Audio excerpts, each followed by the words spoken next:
Supervisors, we just came out of closed session and we worked on 1A was continued, 2A, direction given to staff, 3A, direction given to staff, 3B, direction given to staff, and 4, confidential minutes were approved, 401. Supervisor Amador is homesick unless he's on the system. Okay, he's just homesick. And so we wouldn't mind standing for the Pledge of Allegiance. Pledge allegiance to the flag of the United States of America and to the republic for which it stands, one nation, under God, indivisible, with liberty and justice for all.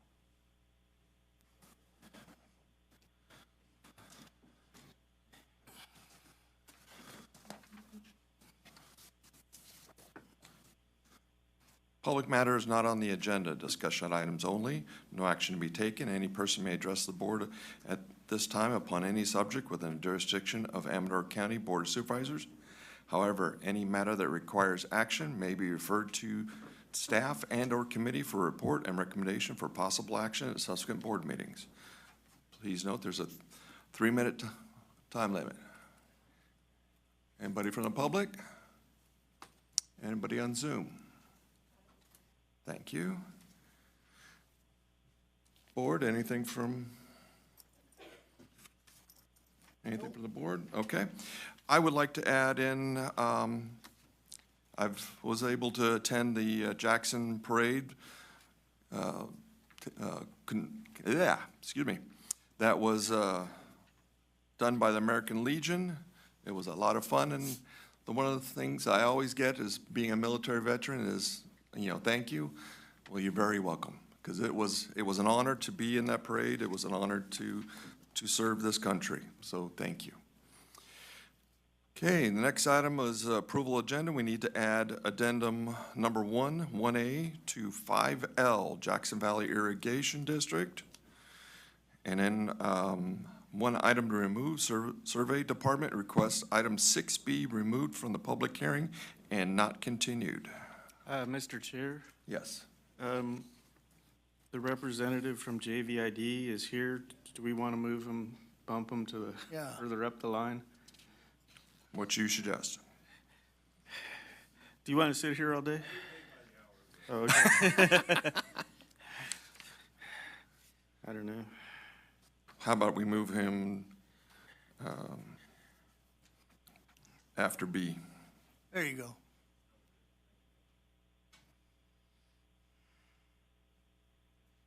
Okay, it'll be 5B1. With those changes, move to approve the agenda. Second. Call for the vote. All in favor? Aye. Aye. Be 401. And any public comment on the consent agenda? Anybody on Zoom? Okay, Motion for consent Agenda. Okay. And call for the vote. All in favor? Aye. 401. Administrative Agency presentation recognizing Tacey Annetta Ruin, an audit controller, on the receiving the award for county financial transactions reporting. I received a letter from Molly M. Cohen, the California State Controller, and it reads this: "It is my great pleasure to congratulate the Amador County on receiving this award for the county financial transaction reporting for preparing a complete financial transaction report for the fiscal year ending in June 30th, 2022. In order to qualify for this annual award, your county has met several key eligibility criteria. Amador County's excellent in reporting helps my team produce accurate and useful local government financial data, which is relied upon by policymakers, researchers, and constituents throughout California. Thank you for your contribution to the quality and transparency of public finances.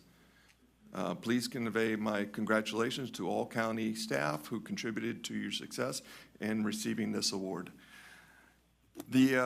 My grandfather was a CPA, and my first wife was a bookkeeper, and so I know how hard it is to keep track of everything. You know, my grandfather was in charge of quite a few school districts, and so I knew what you're going. So, Tacey, you mind just stepping forward?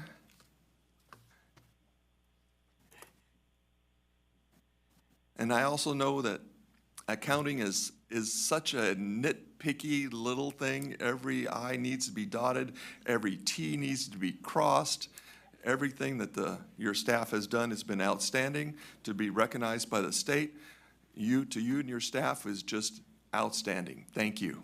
Thank you very much for honoring me here today. Thank you. Oh, I it is- appreciate it. And my staff is amazing. They are. And, They've done an outstanding job. We have a good team, and I know we're proud to serve our county in this capacity. Yes. Thank you. Thank you. Great job. Thank you.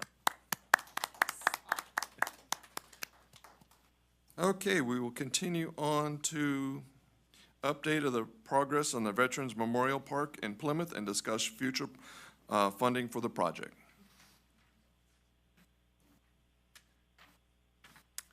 Thank you, Mr. Chairman, members of the Board of Supervisors and staff. My name is Jim Wise. I'm a resident of Plymouth, California, and I have the pleasure of serving as the chairman of the Veterans Park Committee. I'd like to acknowledge that we have both the mayor of Plymouth, Marion Ackerlin, and our city manager, Margaret Roberts, here as well. It has been a joy to be able to work with these two members of our community and our local government. The Veterans Park Committee is a joint committee that represents a collaborative effort between our Rotary Club of the Plymouth Foothills and the city of Plymouth. We have a city park that we are dedicating to all of the members of the District 5 supervisorial district, that's Supervisor Annetto's district, who have provided military service to this country. We've got, I think, a unique design and a very hardworking Veterans Park Committee that has come up with some creative ways of honoring our vets. I would point out that this Board of Supervisors has previously provided us with funding that allowed us the acquisition and 50% of our initial cost to acquire black polished granite, and these are two types of granite installations. The names of all of these service members will be etched on these granite slabs, and they will serve in a semicircular pattern around the flagpole in our park. We've also got some black granite benches that will accompany those granite slabs to allow for individuals to have a contemplative opportunity in front of those slabs. We've also got some smaller slabs upon which we're going to install composite brief narratives of each of the service branches with a little QR code that will be linked to a Wikipedia page that will always allow for an automatic update as more information or better history about the background of each of the service branches is known and revealed. Where we currently stand is we have acquired the granite. We are now at a point where we can begin the engraving of the names. This has been a slow, deliberative process because we've had to do thorough investigative research on thousands and thousands of names of individuals that have served in the service branches from our community. And we have had to prove that they met the criteria, that they served, they had an honorable discharge, and they had a link, some type of a hook to District 5. I'm sorry that Supervisor Anedo is not here today. He has just been a great champion of this cause, and in fact, Supervisor Anedo is actually assisting us in providing this beautiful wood that we're going to be using for the fencing in the park as well as some of the pavilions. So he has been a real champion for us. We've got a couple of bridges that we are going to install in the park to help create hiking, walking trails through the park that'll transpire over Arroyo Ditch. We have secured some bids as well for the creation of those trails.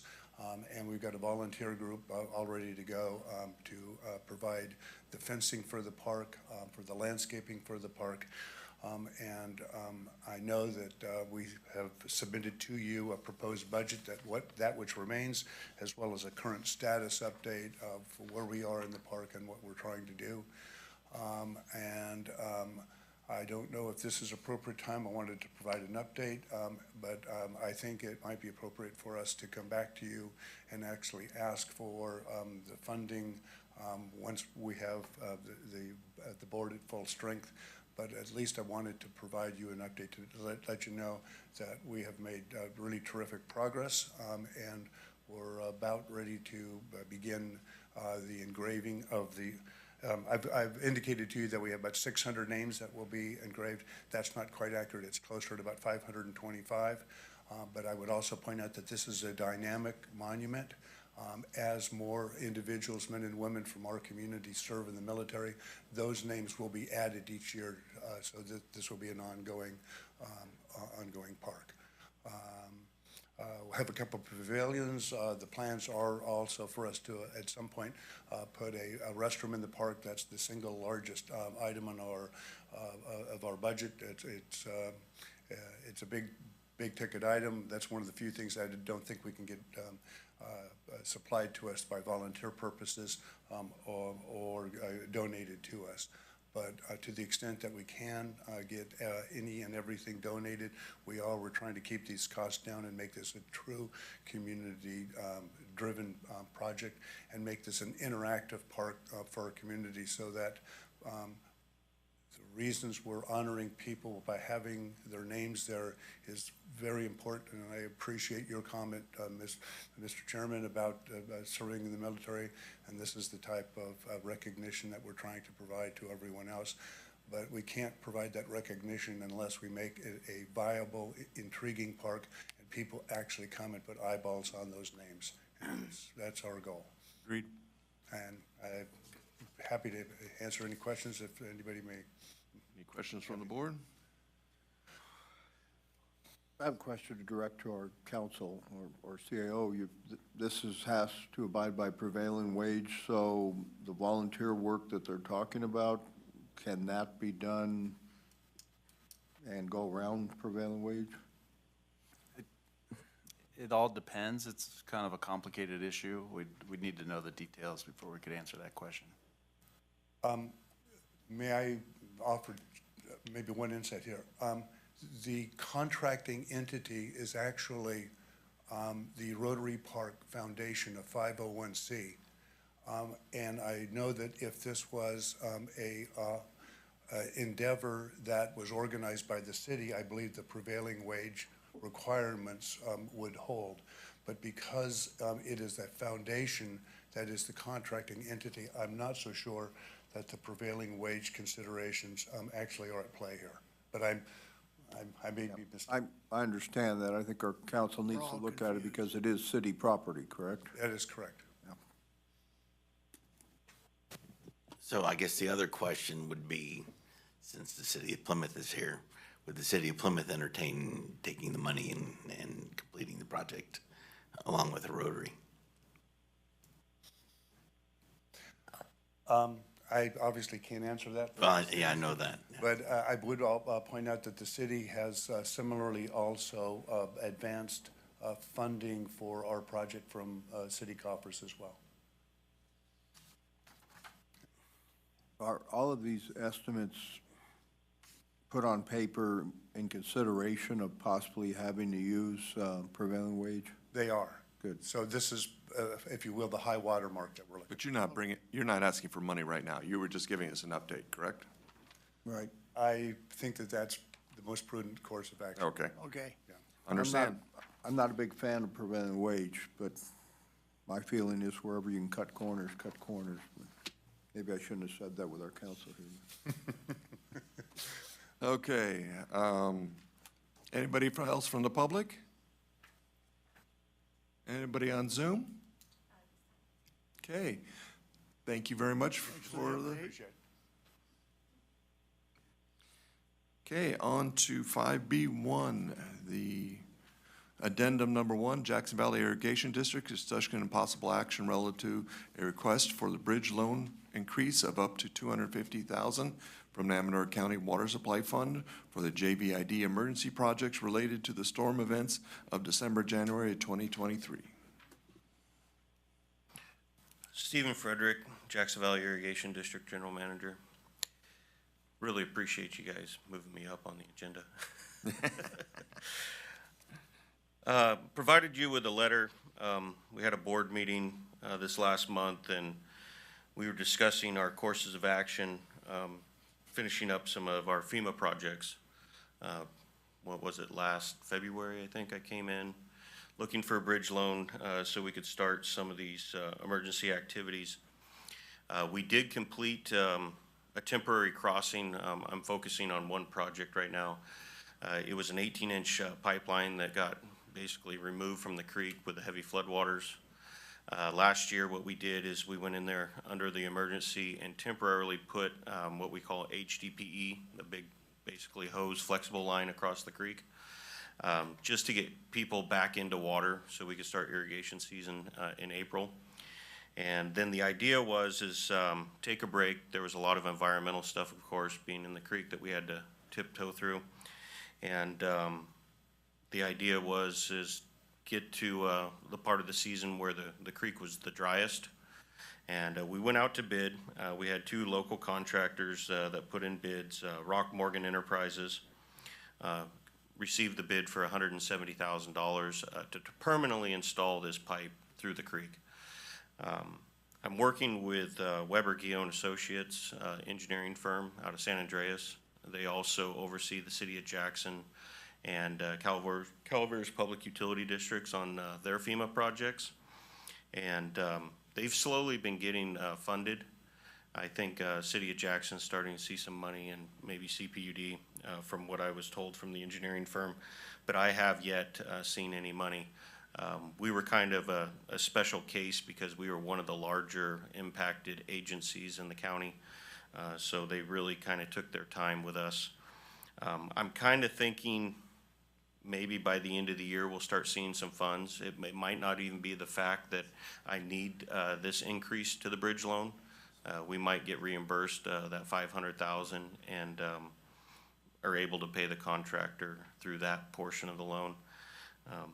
But I would like to ask for a $250,000 increase to the bridge loan, and it'll only be used as needed.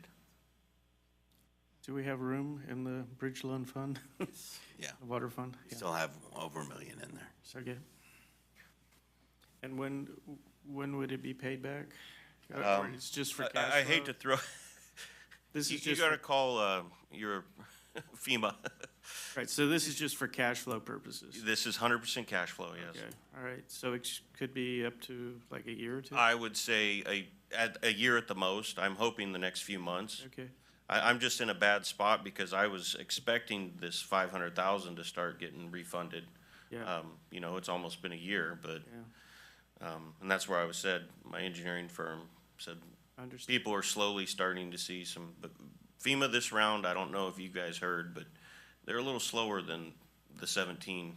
Well, they've been hit quite a bit. They almost ran out of money. Yeah. Yeah, are you prepared for this season? Yeah, I think if we can get this pipe across the creek, which is my biggest, hurdle to get done this year, I'm guessing that's gonna be done by early December.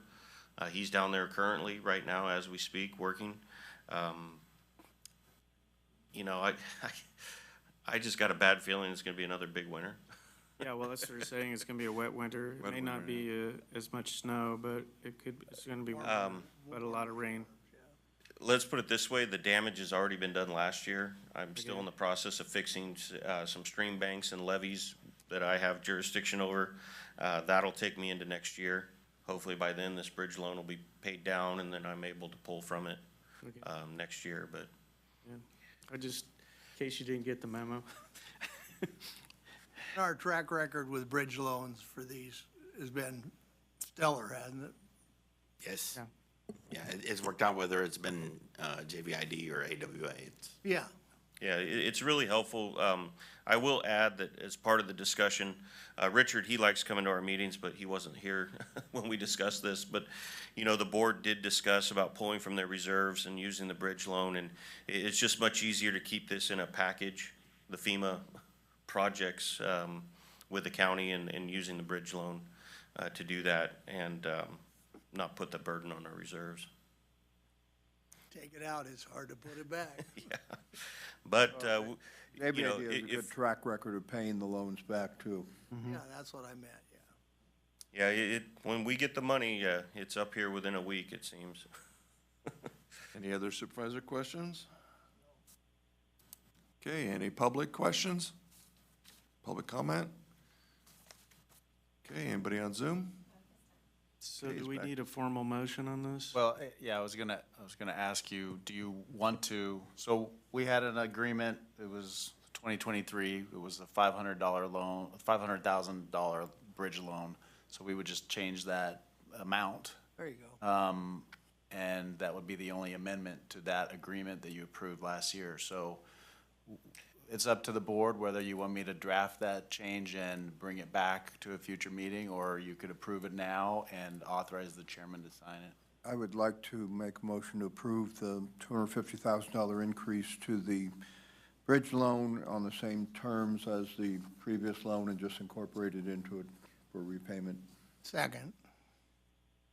The one comment, I don't know if that had an end date. Do we have to extend an end date? I was gonna check with you, that it's 20, I was just looking at it, it's, I think it's 2027. Okay, I think that's plenty of time. Let me double check. No,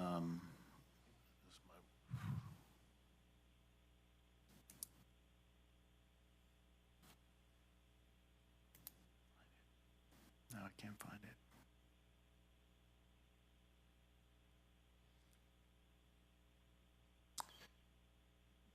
Repaid in full no later than January 31st, 2027. Yeah, I don't think that's gonna be a problem. Okay. Call for the vote. All in favor? Aye. Opposed? Okay, 401. Thank you very much. Thank you.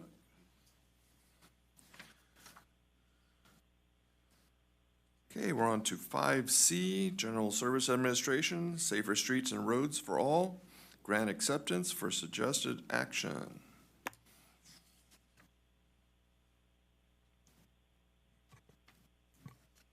Good morning, Mr. Chairman and Supervisors. Good Morning. morning. So I'm very pleased to let you know that our application to the Safe Streets and Roads for All grant has been accepted by the United States Department of Transportation. They are offering us $800,000 with a 20% in-kind match of $200,000. So we have $1 million to work on this project. This project is an 18-month project to do a survey of all of the county roads, including the cities who were our co-applicants on this particular grant. And we are requesting authorization to sign an acceptance of the grant, in particular by the chairman, and then authorize the CAO or a designated representative to execute and submit grant documents throughout the administration period. So where do we go from here? I mean, do we put out for contract to, because I know part of it's in kind, so how is that gonna work? That would be the plan, would be to find a contractor who can conduct the study and provide a report. It will allow us to prioritize what roads need to be addressed first in the county, and then will open doors for us to apply to implementation grants for the various projects that come out of that report. So staff still we're still working on a plan for how we're gonna address the in-kind side of things. So we don't have an answer yet. Are we asking for, were you thinking about the cities in kind information too? Yeah, we don't know yet. We gotta figure that out. Right, because the city of Jackson did a safe street study. I think they got some money for it maybe 5, 6 years ago for sidewalks in the city. So they've got a lot of that already handled, or at least what they think's important. Will there be the ability for input from supervisors on some of the safety concerns in their district? I don't see why not. Okay. I mean, there's one in particular, if you just look at the number of accidents, it's probably the third most, accidents occur at that spot. So I would assume that data would be a red flag. Yes, it's all there, and that was part of, we had to find all that information in order to apply for this grant. Okay, great. So the one part I don't understand is this was applied for on behalf of the county and the cities? Yes. So $1 million is not very much when you're talking about fixing roads. Well, it's just a planning grant. Would imagine there's gonna be a lot of priorities out there. Right. This is a planning grant, not an implementation grant. So this isn't actually going out and repairing roads. It's actually looking for the safety issues in the county at large that need to be addressed, that are kind of the places where we see typical accidents and things like that, and what options there are to make that better. So is there a perception that since this grant has been awarded, we will probably be in line for other grants in the future? Correct. This kind of allows us to say, we've received this grant, we conducted this study, and we've determined that these particular needs need to be addressed, and then it allows us to apply for implementation grants accordingly. Okay. Pretty much, I would think it moves us up on the rating as to approvals in the future. I can't say for sure, but that is my hope. Well, is this the one we were one of 2 counties in the state that was awarded? Yes, sir. So I would think so. I told that to a couple of counties last week at the CSAC conference, and they were felt a little snubbed by it, that their staff hadn't been in line for this. There's additional opportunities later for people to apply as well. Okay. The other thing I noticed is that the amount that we received across all of California, including some of the cities, was an incredible amount. I mean, we're only behind out of, I think there was like 30 of them on the list. I think the city of Hayward was ahead of us.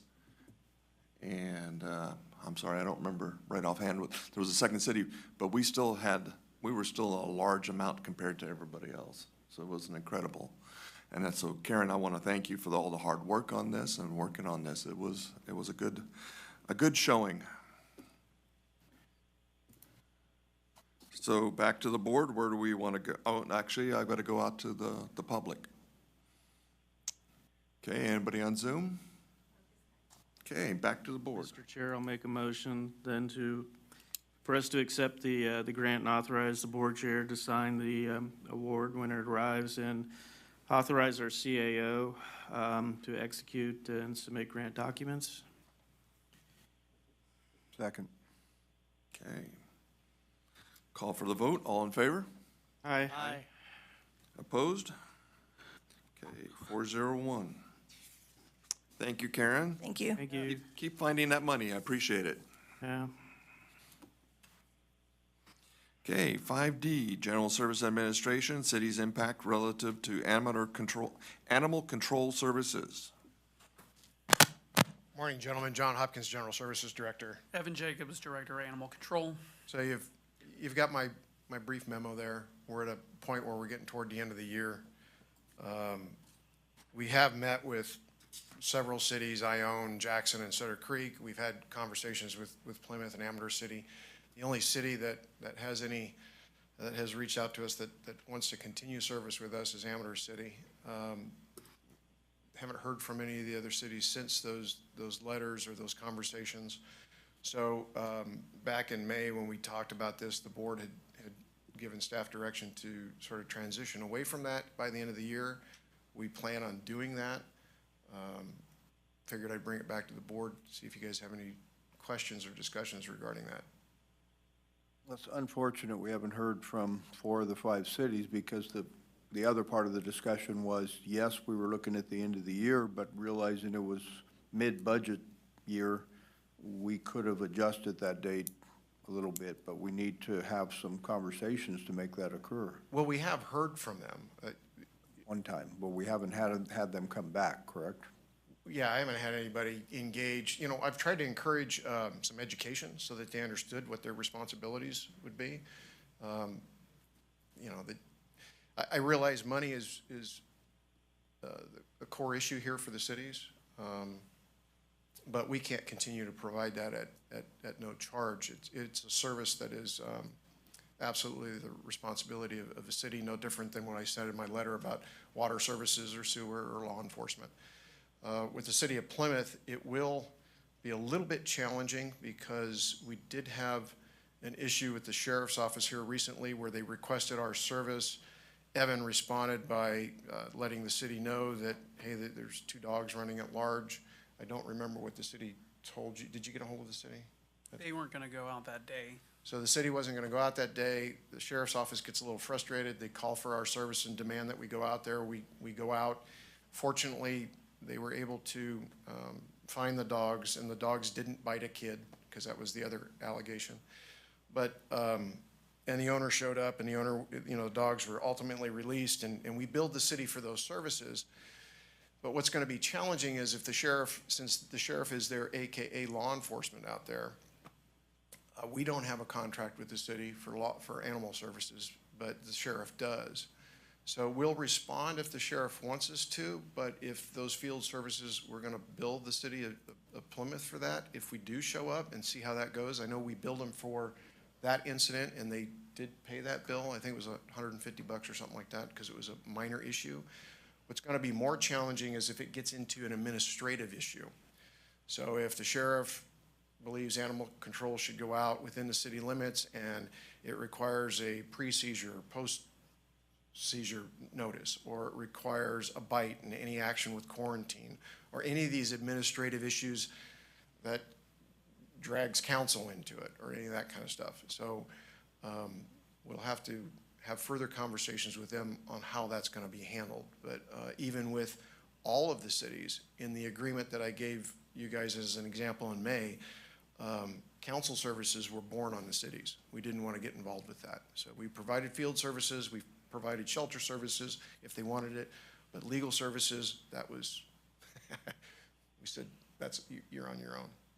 So other than that, that's where we're at. So what are you asking for us right now? It's just if you guys had any questions, otherwise we will proceed and start to transition the first of the year to where if somebody within the city limits comes to the shelter for service, we're going to send them back to their respective cities. City of Ione was the only one there that the police chief thought they could handle it on their own, or was that the feeling you got from them? I didn't get that feeling. I think it would be more of a mixed bag. There's time, you know, they've got a good relationship with the city of Ione, a really good relationship with law enforcement down there. So we'll assist them anytime they need that and then bill them directly for those field services.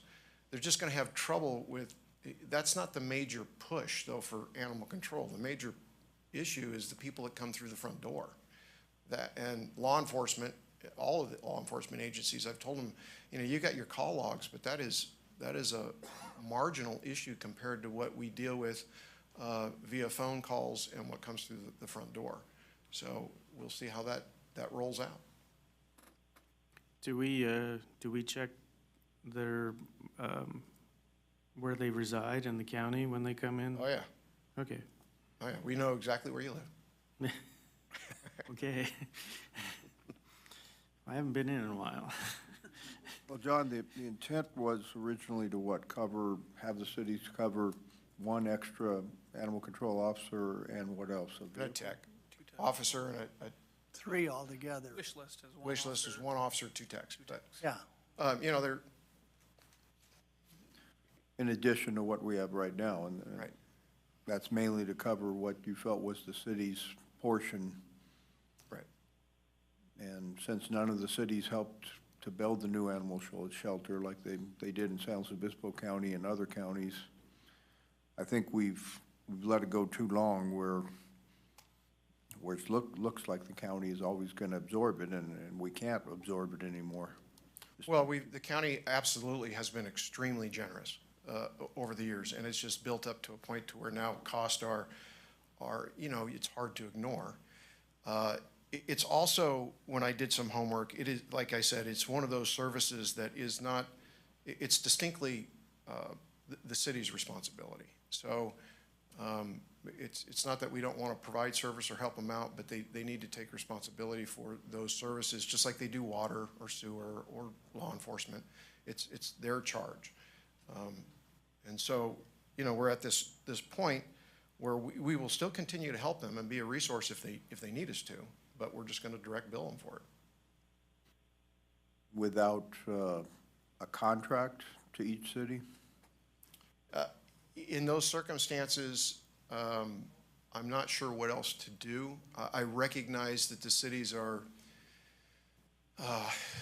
ill-prepared, or they're not prepared to deal with all of those resources, the things, the services that we provide. I recognize that, whether or not they do or not. I think the city of Ione does, the city of Jackson maybe, Sutter Creek for sure, Amador City for sure. I think they're just hoping that they're, I don't know if it's kind of like monkey see, monkey do. Well, my question for council is, I mean, we're in a situation, we don't have a contract, we bill them, are they obligated to pay it then? Well, I mean, I would take the position, yes. I mean, it would be preferable that if a city doesn't want the big contract that we drafted and sent to them, but they want something less, that it would be preferable that we'd have whatever, an on-call, or these are the services that would be available for them to call, they'd pay. I'm not all that concerned if we got a call for assistance and said, okay, we'll come, but we'll pay you, and they say, okay, that we wouldn't get paid, or have a recourse if they chose not to. That's also why I'm not that concerned, because the recourse is, we have a recourse if we needed to, if it got into a big case. And the other recourse is, we just don't respond then. If if you burn us, we're just not gonna not respond. We had some of those troubles with the city of Ione when Michael Rock was the city manager. But we resolved those by moving things up the chain to the city council. You know, it's just unfortunate the way that went, but we got paid. But a big part of your cost is the costs at the walk-ins at the animal shelter. So how are you gonna recover those, just on the fees? Well, now, you don't understand. That, if you walk in and you're from the city of Ione, go back to the city. We're not taking your animal. No. Yeah. Aren't we afraid of people dumping at that time? Well, if they dump it, there's not much I can do to prevent that. And Right. people dump animals I'm now. not sure that's the best way to go. put a lot of pressure on your front office staff. Oh, I know. It's gonna put a black eye on us more than it's Yeah. gonna put a black eye on the cities.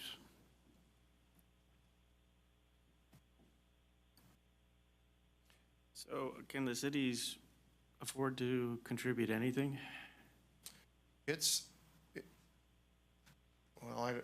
My guess would be whether or not they're able to and whether or not they're willing to is two different questions.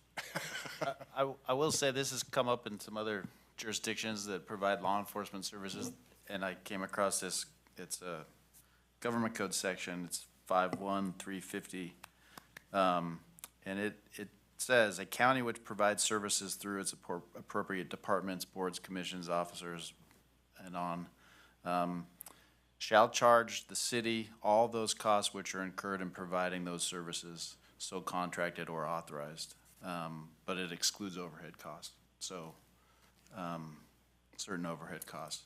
So, I mean, we're authorized to provide services to cities, but we're also, I mean, the language in the ordinance, and the statute says shall charge them the cost for those. What document is that? This is the government code.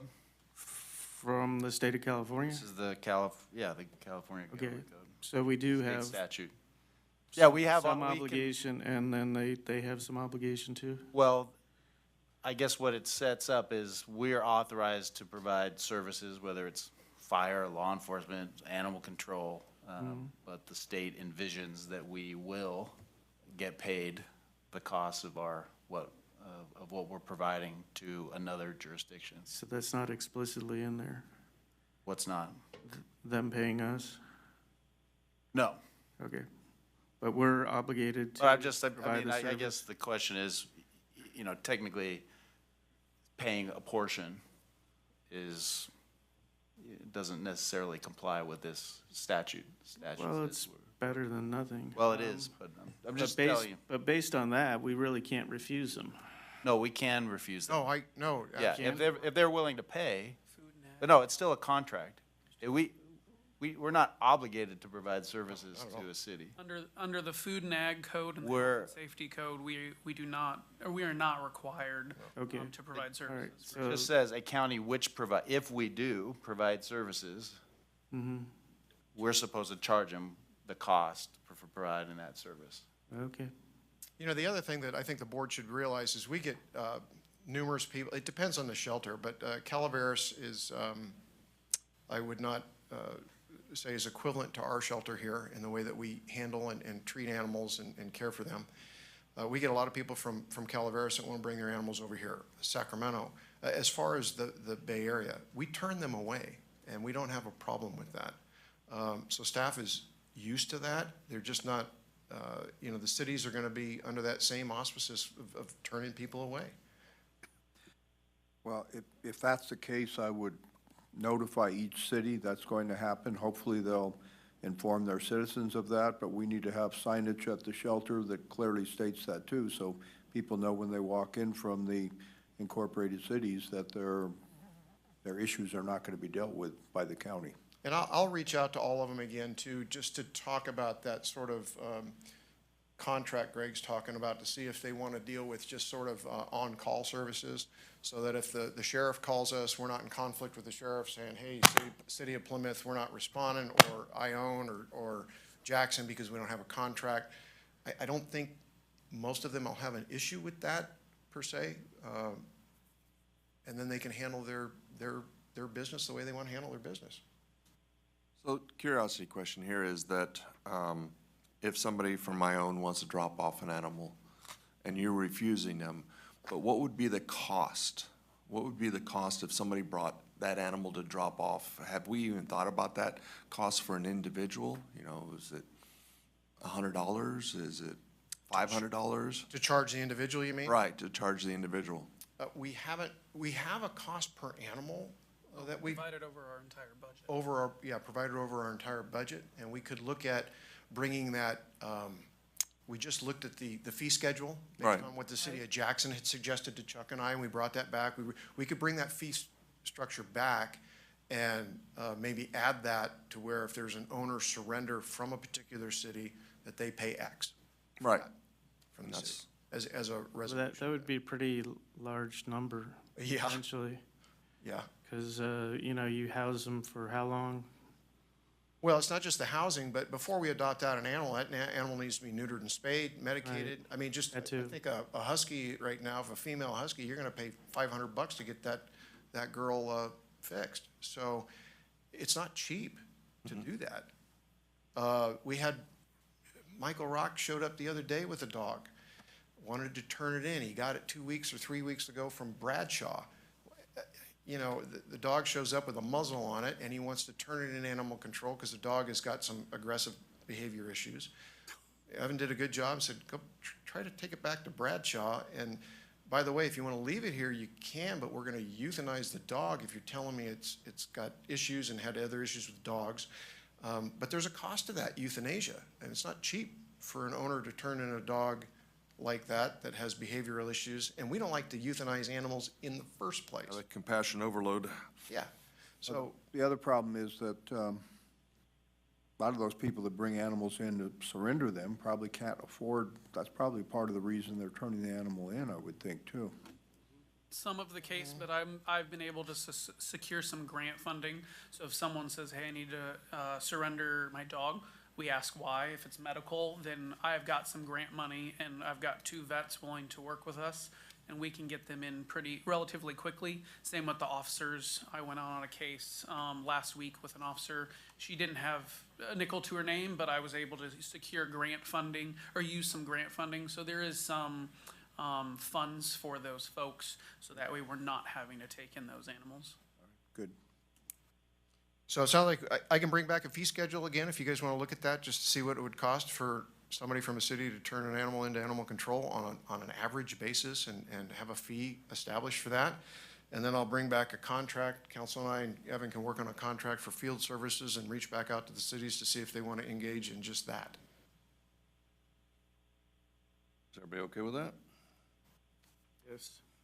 So it's primarily canines, correct, is the main? I would, May through June, I'd say no. yeah, kitten season, roughly 50-50, maybe 55-45 in dogs than cats. Okay. It is Cats pretty even across the board. Okay. But aren't dogs more expensive to house? They take more space and they eat more? Especially on the medical and the spay neuter Yeah. cost alone. If a dog's in heat, depending on the vet, you can tack on another $100 or $200 on top of a spay surgery. Okay, so, And then, yeah, the behavioral issues too with dogs is another, it's a much larger charge to staff than cats. yeah. It's just unfortunate. There should be a partnership with everybody in the county for the best for the animals. And that's not happening. It's really unfortunate. You see that relationship with counties and cities and other counties where it is a partnership. And we're not there yet.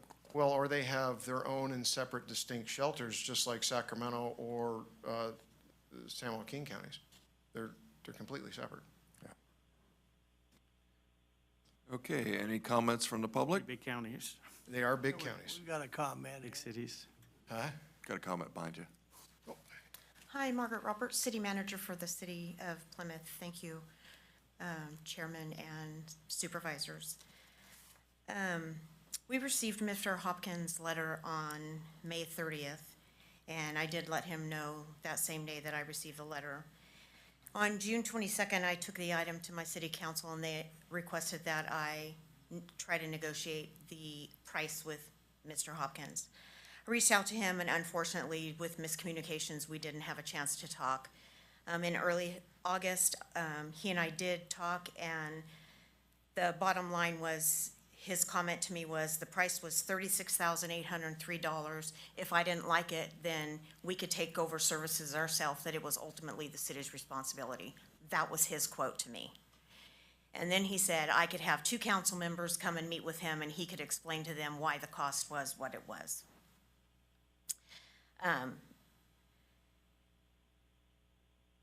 From 2013 to 2022, the city used the shelter 1.22% of the total kennel use for the entire county, using that data which was provided by the county to me. We had a total of 176 animals use the shelter during that 10-year period. The county is asking for 3%. And again, we used 1.22% of the kennel services, and that includes the calls to the field, over the counter, everything from the data that they provided us. My communication with Mr. Hopkins has been nothing but contentious. I would like nothing better than to work with the county. We partner with other departments of the county with no problem. It's smooth sailing. It is, works very smoothly, and we get along just fine. Has not been that way with Mr. Hopkins. The city would like to work with the county to solve this problem and pay our fair share, but only our fair share. We would ask the board that we could work with the county to solve this problem for the city and to pay our fair share, but only our fair share. I'd be happy to answer any questions you have for me. I do have sheets with our statistics that I put together from the data that Mr. Hopkins provided. I can give it to your clerk that she can provide to you later. Okay. And I'm available if any of you would like to call me at a later date to discuss it, and I'm available to answer questions that you have now. Well, I know the cities all had stats, and the stats was what the city thought was correct. So I'd like to hear from Mr. Hopkins about the counter to any of those discussions before we go into any questions with you. I'd appreciate that. Just a clarification question. You said that the charge was 3%. Is that the 36,000 would be 3%? Yes, sir. Okay.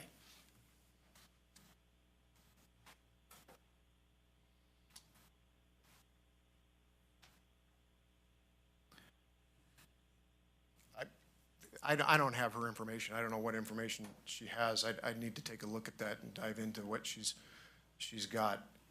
Well, I mean, her city manager's position from the stats was that their impact on the Right. shelter was less than 2%. I think it was like 1.2% or something, so.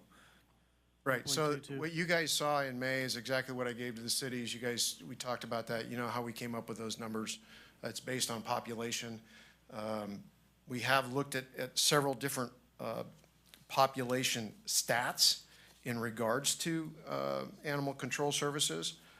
But, you know, the data is the data from what we have. I don't know, Evan, if you've, I mean, I get it from staff, so. We took it based on the human population, not the animal population, because 1 year, City of Jackson, for example, and don't quote me on the year, but recently we took in 120 animals, and then the following year it was close to 180. So for budgetary purposes as well, it is very hard to properly get the cities to budget year over year. So we based it on the human population to make things as evenly as possible. So in your proposal, John and Evan, it was based solely on population as a representative of, you know, the amount of animals being surrendered from that jurisdiction, whereas what we just heard from Margaret was they looked at actual calls. Calls were not provided in that. Okay. It was just based on sheltering. No, but that's for the county. That's what your proposal was. Hers was based on actual surrenders, correct? The 1.2% that she quoted. I think we'd have to have her. I think she should clarify. Yeah, okay. Calls to I'm the not shelter. sure what, And that's good. You two can become friends now. Came from the kennel statistics report that was provided from Mr. Hopkins. So these are actual animals surrendered. Right, and it also had confiscated animals, disposition represented, euthanasias, owner surrenders, Okay, so our calculation was based on strays and transfers and population, returns. so it's different. So there is a difference, but Two number plots are different. We have our citizens call us and we respond out. We pick up our own dead animals. We encourage our citizens to call us first since we're so remote. And we try to handle our stuff before we have animal control call out. So that we call animal control when to have animal control call out. So that they're not coming out if we can handle the situation ourselves. Our Public Works Department is more than happy to handle the dogs running loose and such. We had to call animal control out recently because the report to us was the animal bit a person and bit a dog. When animal control picked up the dogs, they didn't go out to the resident and even verify if that had happened before they released the dogs back to the owner. That was very alarming for us. So they released the dog without confirming if the dog had current rabies or any of that information. That put the city on the liability side. So what are you going to do if we do not provide this service to you? We'll find other services. Okay. There's other services available. He's very difficult to work with us. And you sound about the same way. I'm very frustrated. I'm very frustrated. Evan, can you remark on the Yeah. calls and the statement that of Animal Control's recent performance? Yeah, let me talk about the recent one. The sheriff's department confirmed no child was bitten, and no animal other was attacked, because it came in to us as a child was bitten and dogs were attacking other dogs. The sheriff's department, I believe it was the sergeant at the time, confirmed none of that happened, so we felt secure releasing the dogs back to the owner. Again, it's not our mission or to verify licensing or rabies information because it was within the city limits. We were there purely for public safety. As far as the stats go, what was provided to all of those cities was the animals that came into the shelter, whether over the counter or in the field. It did not include calls for service if an officer went out to that city and handled a bite report or aggressive dog. Strictly, those were the animals that came in to the shelter. Last year, we had 8 calls for service to our city. That's not a lot. Anything else from the board? Well, so I was just going to say, this doesn't, I've said to all the cities, it doesn't need to be contentious at all because the cities are more than welcome to provide their own services. And it sounds like the city of Plymouth is more than capable of doing that. So there's really no argument there. Well, if I'm hearing you right, you had 8 calls last year, and if we settled on a price per call according to the sheet that we use, then next year, if you had 18 calls, you would pay for those 18. Or the way you've got it set up on the population, they're gonna pay X every year, no matter how many calls. Well, it's that not just, right? yeah, but it's not just the calls. I think they got a point. It's not just the calls, it's the people that come to the shelter. That's the majority of the business, not these calls. But the shelter, all that's included in that, no? Shelter, No. we've broken it down to sheltering services, which is what our primary goal for the cities are to come into contract. Roughly 80+% of the animals that come into the shelter are over the counter. They never come and deal with the cities direct, they just come to us. And then the other component, the smaller component, is field services where an officer will go out and handle, whether it's a bite report, an aggressive dog, or the city needs a potential issue for enforcement. So it's 2 components there. But you do know where they're from. Yes, we do get IDs from every single person that come into our shelter, and then our system does map it. If we are not 100% sure, we'll go above and beyond, and we'll even call the sheriff's dispatch just to confirm, is this address city limits or not? And Evan, if a person brings the animal in and we say that's a City of Plymouth issue, we don't accept the dog, and the City of Plymouth doesn't, I can't imagine any city having a mechanism to take care of the dogs or cats, then where do they end up? They try to take them to some other county, or they turn them loose, or? Counties don't, we would never accept a Calaveras County animal and vice versa. And then for that, that would be up to the responsibility of the city, on how they would like to proceed, on taking in an animal or not. Yeah, another thing that's somewhat overlooked is even though you're surrendering a pet, and there's so many that occur in Plymouth, we still have to operate and maintain a shelter, an actual physical building, and that costs money too. That's probably not, explicitly being, seen in some of these calculations. Maybe on a per population basis, that funding is being realized, whereas if we just à la carte everything, so maybe the true number is somewhere in between, but the idea that, well, we only had 10, that's all we're going to pay for, may not be fully accurate or fair, paying the fair share, because it's not just the individual, surrenders. It's also, you have to have a building, you have to have a place to do that. It takes electricity. Got to have the roof that doesn't leak. So it's a little more than that. It's a little more complicated. I understand Margaret's point too. So maybe there's somewhere in between. Well, and there's a lot of administrative issues that go along with animals, whether it's a bite or an accident, and the medical care that goes along with it, the neutering and spaying, the rabies reporting, all of those things that go along with what running a shelter takes. Yeah. That's all that overhead. Well, somewhat akin to having a police department or fire department too. You have to have the staff to do the job, almost like insurance, when things happen. But, I think something is better than nothing too. Is, if they were to pay half, which is roughly what Margaret was saying, that would be better than nothing at all, wouldn't it? Well, in that theory, yes and no, because then what happens is the staff is still not obtaining the staff that they need to deal with the people that we deal with in the unincorporated areas, which is the problem. It's a lack of resources right now.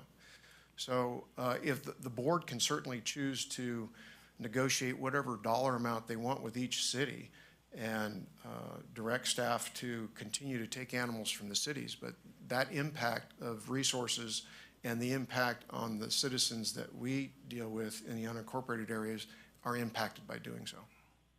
Okay. If I could comment on that? Please do. It's not the city's responsibility to take care of the animals in the unincorporated part of the county. It's the city's responsibility to take care of the animals in the city. No, that's not what he was referring to. His job is to take care of the animals in the unincorporated areas. And so taking care of the animals that are dealing with in the cities is an extra burden on a county function. We don't mind paying our fair share, so long as it's our fair share. And we don't mind negotiating a price that's fair. But I want to see those costs broken down. We don't have anything broken down. All we have is, this is the amount you're gonna pay. If you don't like it, go elsewhere. That was the first comment, and it set the whole tone for his and my relationship. And it was not a good one. I understand. So maybe we start from ground zero and look at those costs of people, how many people have actually dropped off animals at the shelter, because those costs have to be borne from Plymouth. Those costs are borne by the county. Maybe we look at that again. We're trying to find a happy medium someplace. I agree with Supervisor Axe that, we might not get 100% coverage of what our expenditures are, but getting some amount is better than just leaving the issue out there and having the cities. I'm not really comfortable with having the people come to the shelter and say, we can't help you, but there's no other place you can take these animals, really. So the people are either left with keeping the animals or disposing of them some other way, which I'm not really comfortable with. Right. I mean, part of our job is to take care of the animals. That's where I want there to be some kind of a partnership. So maybe we start at ground zero and and you two sit down and have coffee or something, and Well, before we do that, though, the board needs to make that decision on whether or not you're gonna supplement those services for the cities. it depends if the cities are willing to see. The perception right now is we have 8 calls, but once you see all of those other drop-offs and things like that, then there's, can you factor in the other costs, management, administrative, things like that? That has to be talked about. Well, yeah, I think, let's put it all on the table and see if we can come up with A hybrid that works. something that we agree on is fair from both parties. And if we can make a deal with the city of Plymouth, then maybe we can propagate that with the other cities. But I mean, what's fair to you and what's fair to Margaret are, right now, they're not in alignment.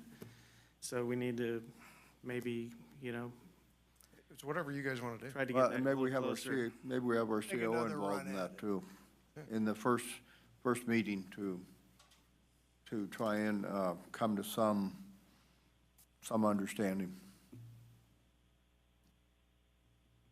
Okay. Okay. So let's go ahead and bring this back to the board, iron things out. Margaret, one of the things I would ask you to do is confer with Chuck Eiley, and with anything that happens with any staff member that you do not appreciate, because he's the next person up the chain of the list. Okay. I think we have another comment coming. Oh, we have He's making his move. Reluctantly headed to the podium.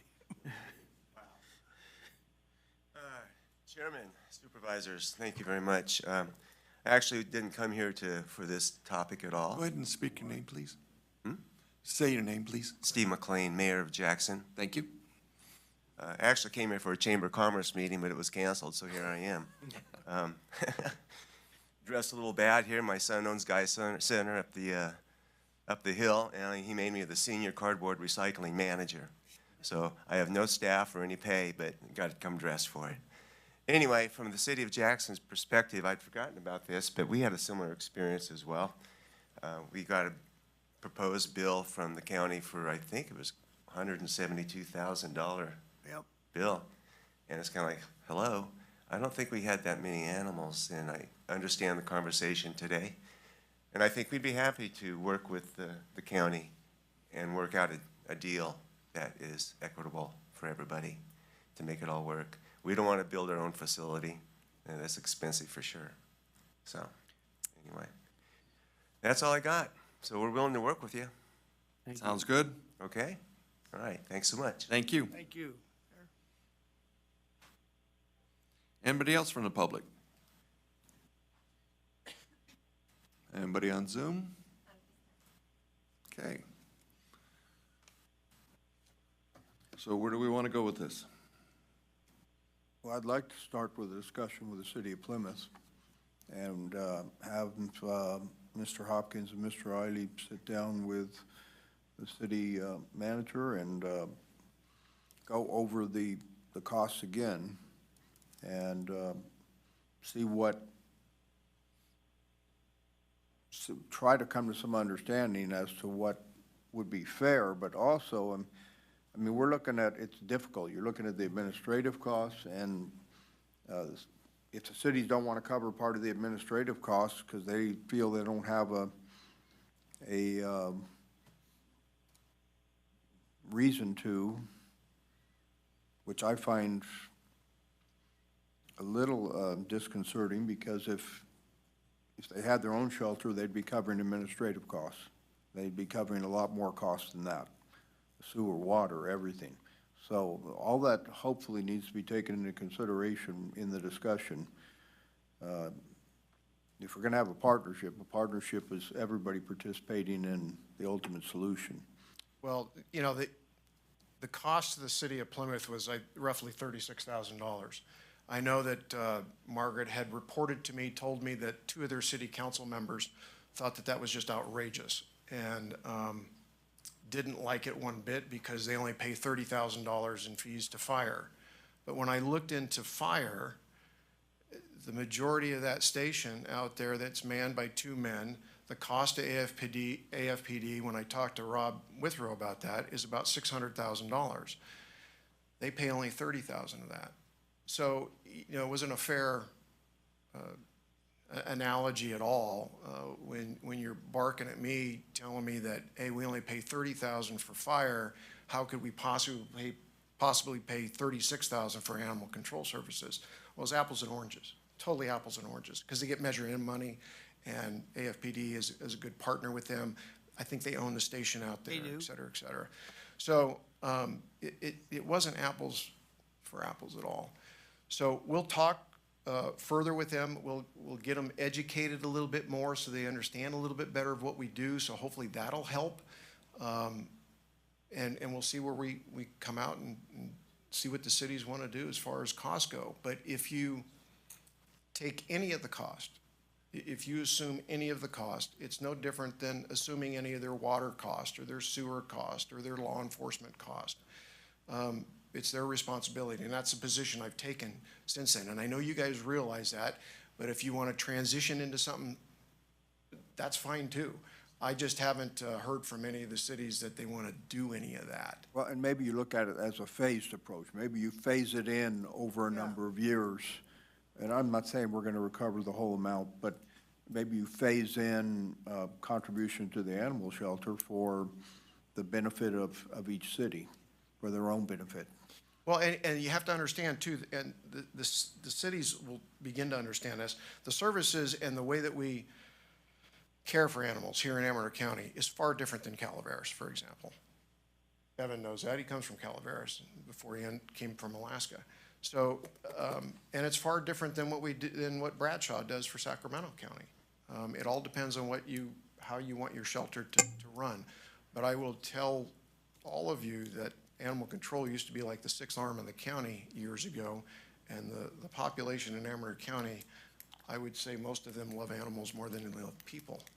So it's a very passionate group of people here in the county that love animals, so we take care of them very well. Well, I was here when our shelter was in the dark ages, and we were required to build a new shelter, and it would be nice if everyone in the county would take some pride and ownership in that, and hopefully they will.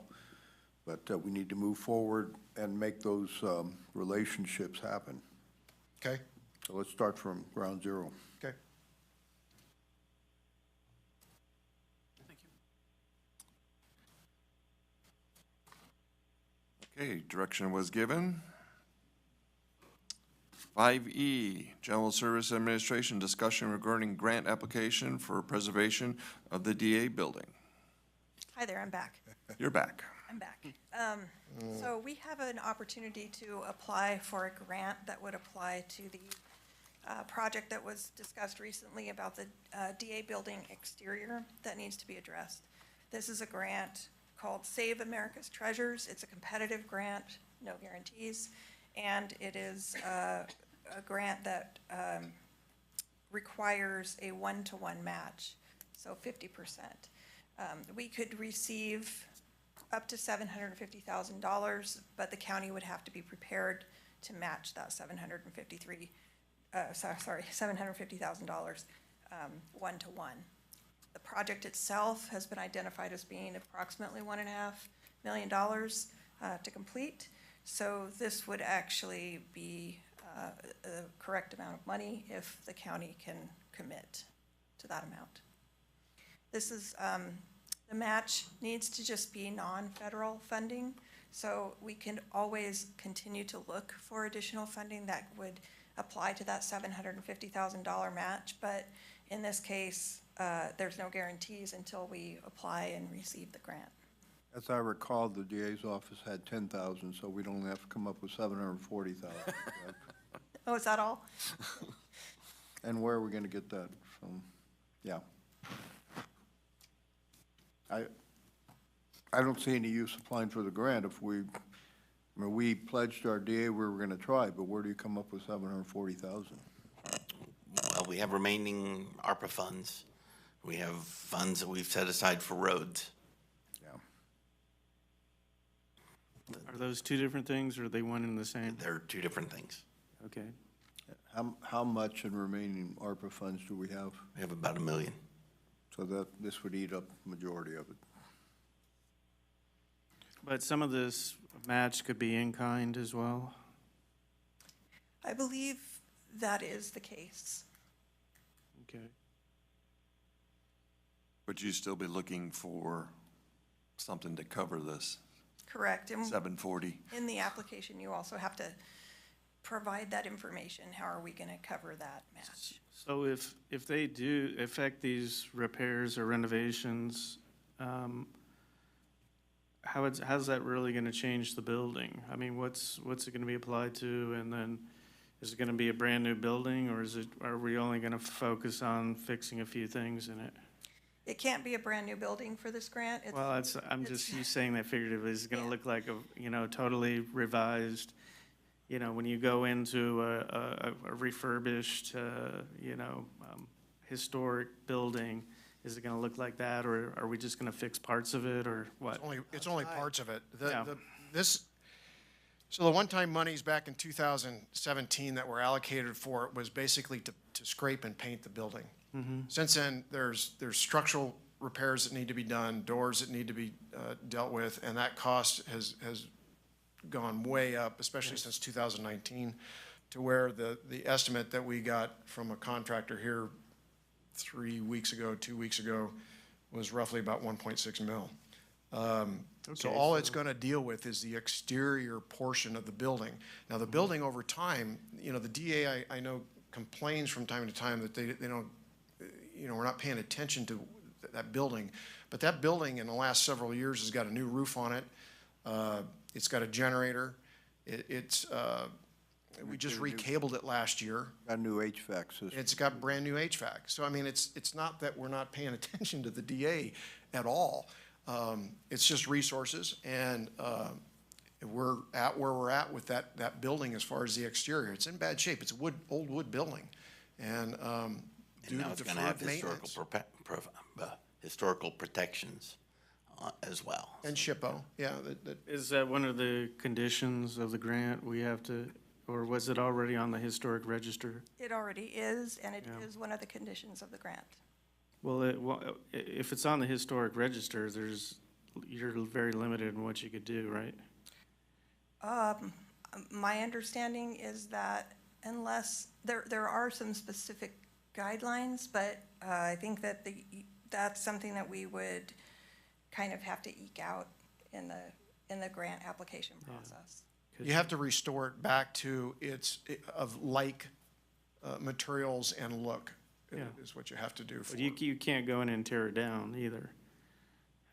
The problem I see Not is that I'm we apply advocating for this that. grant, and we have to You put could a- vacate it. You could vacate it. Yeah. It was vacated before, and what happened was the board took on a grant to restore it.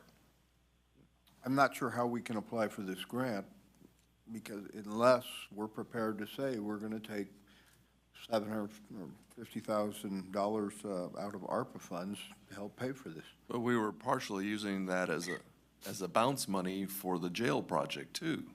Correct. That's why we were holding it in our back pocket. And it looks like we don't need it now. But So we don't know. for that purpose. We don't know that until the state fire marshal inspector comes in. So, so the board understands, staff went to look for solutions here. This is the only solution we've found so far. And actually, to your point, when we were talking about animal control, something's better than nothing. So we brought it to the board to say, is 50%, that's all we can find right now. I'm not prepared to pull that $750,000 out of ARPA funds right now. Well, we'd have to identify that, and I'm not prepared to ID that as our match. I don't think that could be changed once you put it on paper, right? And I definitely don't want to take anything away from roads. That'll be another. So What's- can it be changed? You can, there's some flexibility with where that money would come from, and that can be identified in the application. So we can say something to the effect of, our intention is to utilize ARPA funds or funds that we have set aside, and we are still continuing to look for additional non-federal funding. So we can always add to the funding from some other source, should we find it. But that could be down the, Comfortable are you? but that could be down the Might road? be out there. but that could be down the road, you know. if we- Correct. It can be down the road So- after the application. You know, let's say the county has saved up a quarter, you know, I mean, $250,000 for this, and we're having to find the rest of the $500,000. We don't have it, you know, so what at that point does it? We have to definitively have it in some form when we apply for the grant. It's just like your assurances for the jail project. You have to provide that assurance. What's the timeline on this grant application? It's due December 19th. The award date also, I put that in the memo because it doesn't get awarded until August 1st, so of next year. So there would be a significant time delay with this grant, and probably we wouldn't know if we even got the grant until maybe April or May. Is this an annual grant? It is something that is regularly available. I'm not sure if they do it annually or rolling. Okay.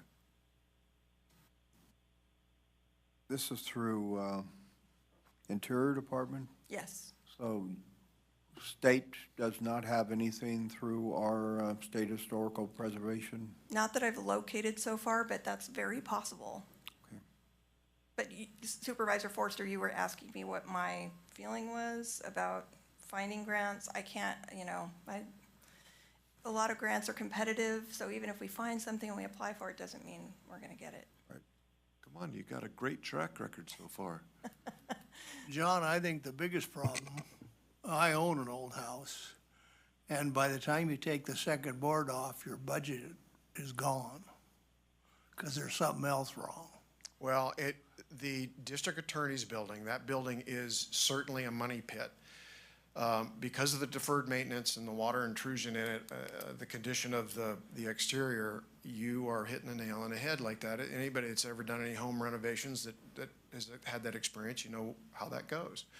So, again, this has a tight time frame of December 19th. Even if we were awarded, that's gonna be somewhere months down the road. The idea is that something's better than nothing. You know, we went after a USDA grant for the library with 35%. This is at 50%.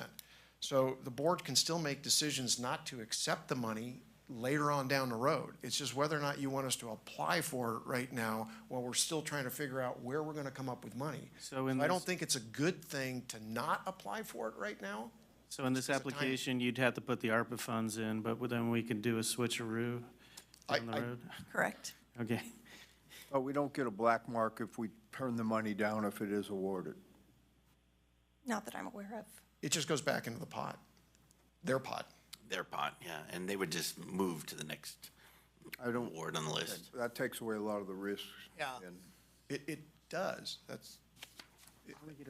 The sole purpose here, gentlemen, today is just to say, we probably should apply, because there's a deadline by December 19th, and we're still trying to figure out where we're gonna come up with funding and what we're gonna do with the district attorney's office. But in the meantime, I don't really wanna give up the opportunity, and there's no guarantee we're gonna get it anyway, Okay. because it's competitive.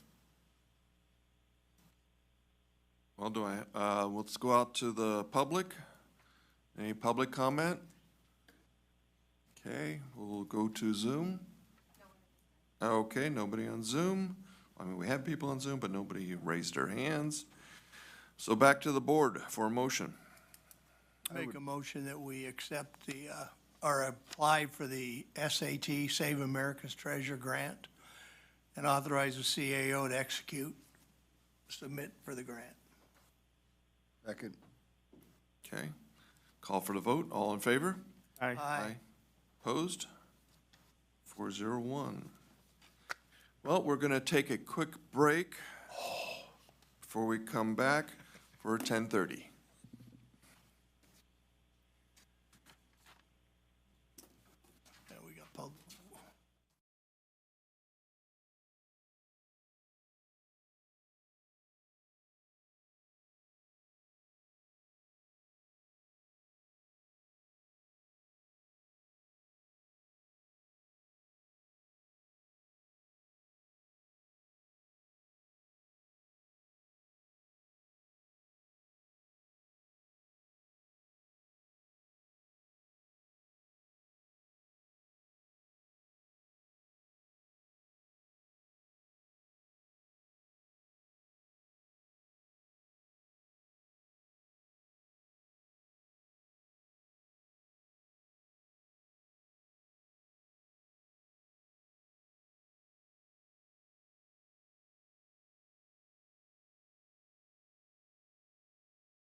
where they were gonna put the parking thing, you know, there was a picture in here, it looked like it was a little too close to the road, is that correct, or? The comments we received from Public Works stated that due to the right-of-way from that county road, there was no concern regarding snow plowing, and so they did not have a concern with the variance for the setback. Right. But where they wanna put the carport is gonna be too close to where the setback is, it's gonna be within the setback? Correct. Okay, and that's because that's where the driveway is and everything? Yes, that is currently, I believe there's a parking pad there currently, but to build the carport, he requires a building permit that would require the Okay, variance but they already within the parked their setback. car there? Yes. Okay, and there's no other, it's being close to it looked like it was close to the side of the road, that's not an issue in any way? No, the comment received from Richard Forrester, Director of Public Works, said they did not have a concern. Okay. Richard, Vila, excuse me. Sorry. Not for us. There's a lot of Richards. I didn't know you were moonlighting there, Richard. Yeah, okay, I finally found the picture, yeah, it looks like it's a little, yeah, okay. And it's close to those power lines too, or, I guess? Well, they're undergrounding a lot of the power lines, so I just want to make sure this wasn't part of the area that, you know, that it might be across the street where they're actually running the lines. Yeah, I see the power pole, but anyway, so is it gonna be attached to the house? Is that the idea, or? No, it's freestanding. Okay. It can be another one of those carports that fall over from all the heavy snow. Yeah, don't laugh, it could happen. No, we lost, I swear we lost about 20 last season. Yeah, you have to go out and shovel the snow Yeah. off, you know, rake it off or whatever, so. Okay. And it was a unanimous planning commission vote and everything, okay, all right. Okay, anything else from the supervisors? No. Any public comment? Any comment on Zoom? Okay, do I have a motion to close? Move to close public hearing. Okay, Second. call for the vote, all in favor? Aye. Opposed? Okay, 401. Back to the supervisors.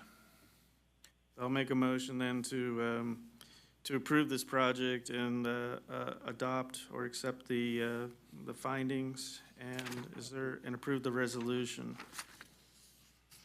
A second.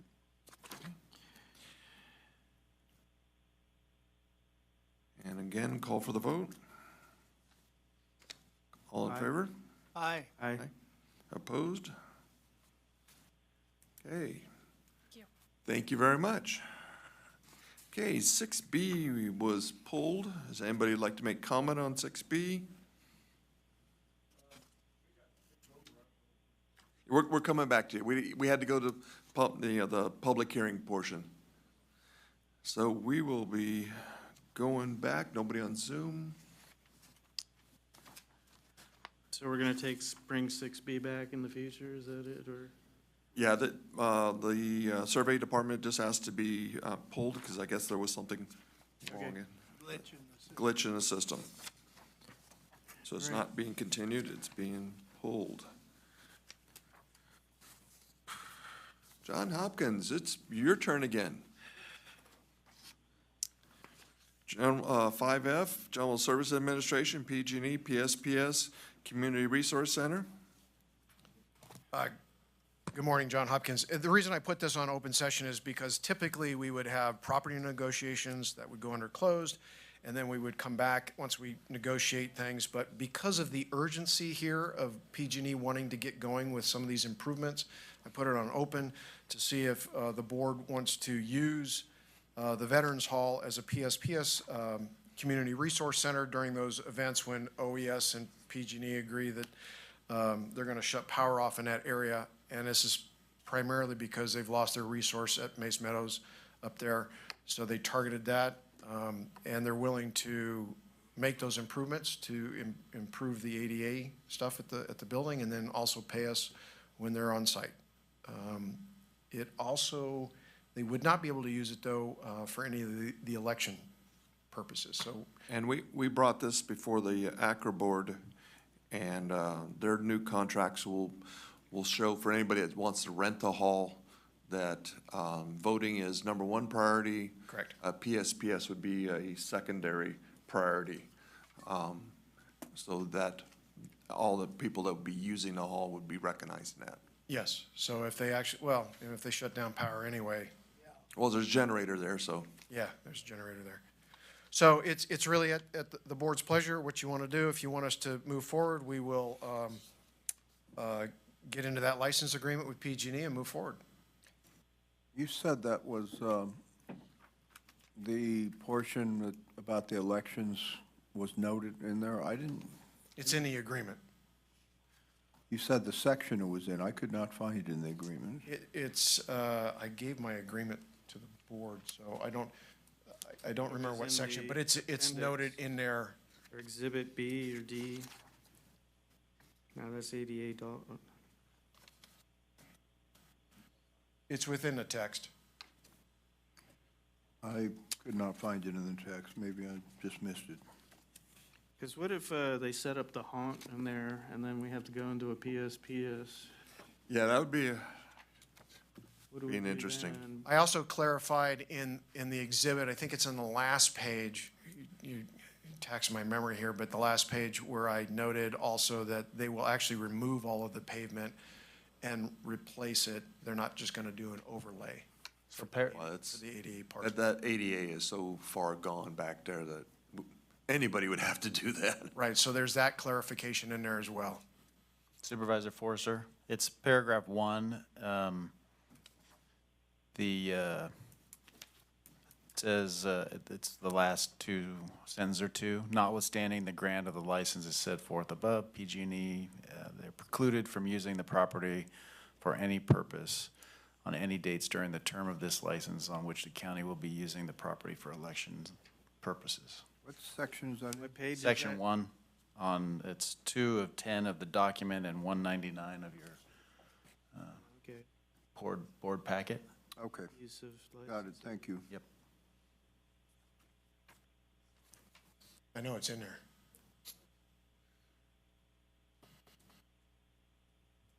So we're here to approve the contract then? Yes, if you want to use that for that purpose, I would approve the license agreement with PG&E. And overall, the net benefit to the county and the residents are that it's a station, a place they can go to charge phones and get Charge internet phones and anything service. else. Correct. Okay, and the district supervisor is in agreement, this is a good thing? Yeah, since I've kind of pushed this along a little bit, yes. I was- Okay, I I thought so. I did tours and showed them the facility and what it could do, what was available. And it does bring the property back up to complete compliance with the ADA. Do they want to put a cell tower in too? No. BLM won't lie to us. Oh, okay. If we buy it outright, yes, we can put a cell tower, but there's a cell tower is going very close, so it's kind of a moot point there. So, out to the public. Zoom. Okay, back to the board.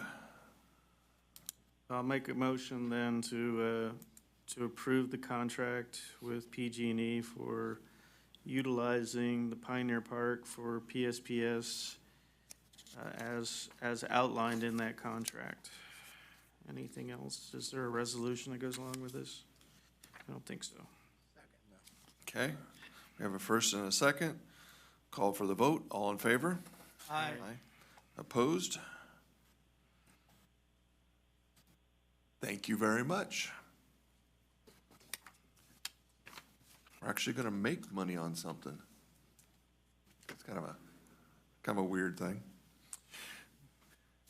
Okay. 5G, code enforcement, discussion of possible action relative to a violation regarding unpermitted home, unpermitted electrical for garage, illegal occupancy of a trailer with unpermitted septic, electrical, wooden additions, junk code violations, and a discussion to either adopt the administrative abatement hearing board's findings or recommendations without further notice or hearing or set aside. Okay.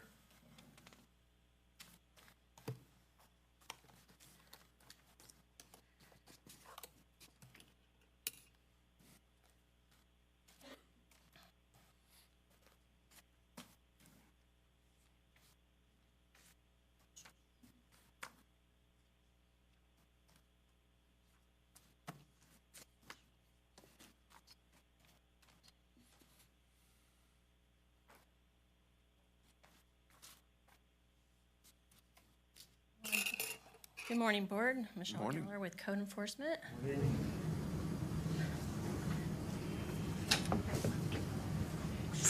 I do want to mention for the next case, since I had a big packet, I left the other one on my desk, so I'll run back afterwards to grab that. Apologize for that. Do you have the one for this case? I do, yes. Did you pass that? I've got that, yes. I have that one. I thought the other one was in there, but I must have, Can we look at that at this time, or should we wait? no, we can move forward because I have the one we're talking about right now.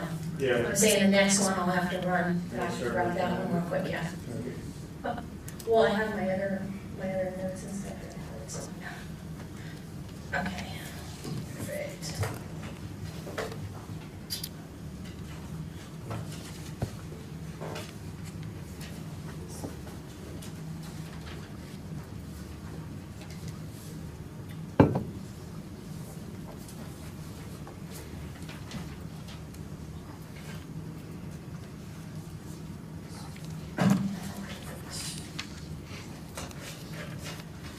Okay, this case is in the matter of Amador County Code Enforcement versus Douglas and April Peterson.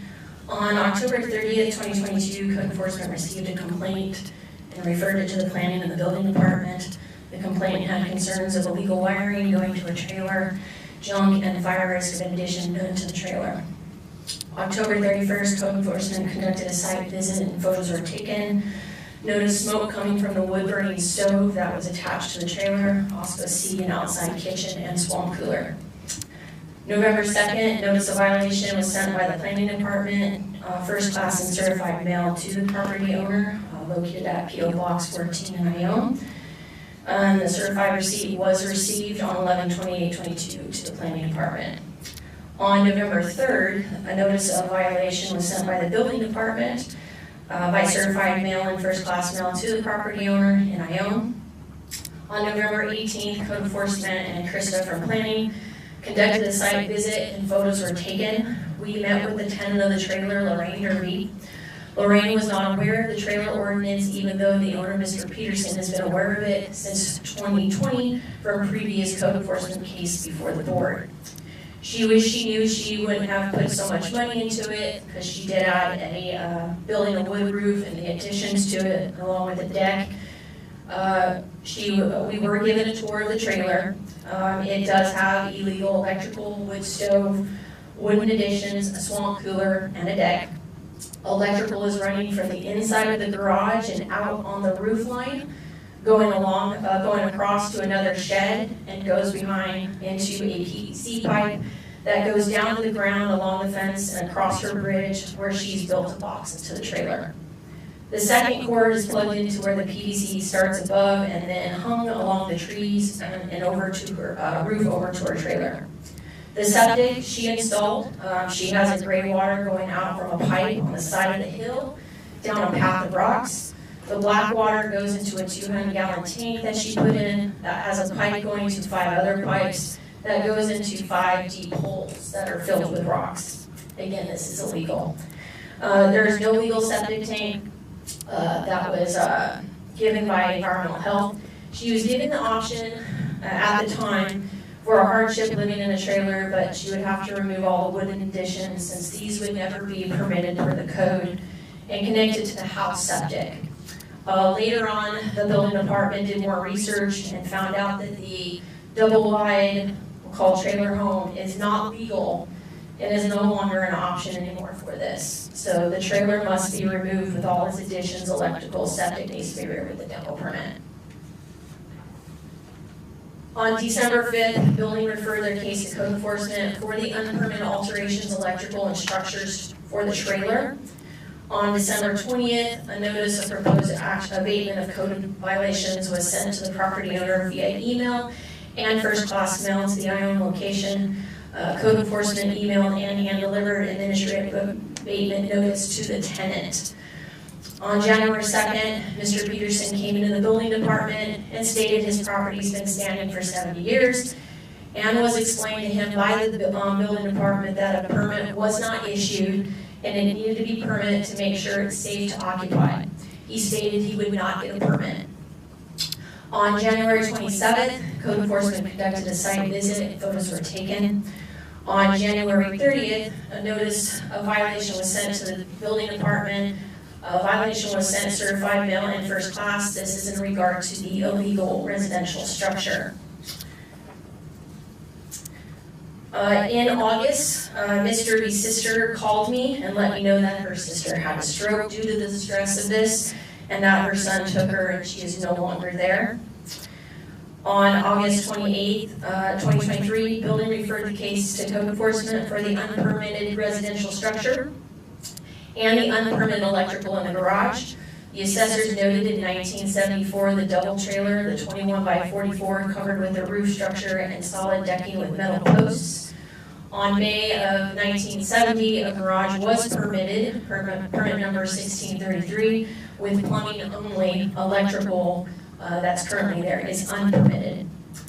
On August 29th, another notice of proposed abatement was sent to the property owners via email in first class, CIO property. Code enforcement email and posted the administrative abatement notice on the property and handed the notice to the tenant in the house, and photos were taken. On September 29th, code enforcement conducted a site visits and photos were taken. No one showed to schedule inspection. No permits have been obtained and nothing was removed. On October 12, 2023, administrative abatement hearing was held on November 2nd. The Board of Supervisors chambers, and obviously a courtesy notice of abatement BOS hearing was mailed to the property owner by first class mail.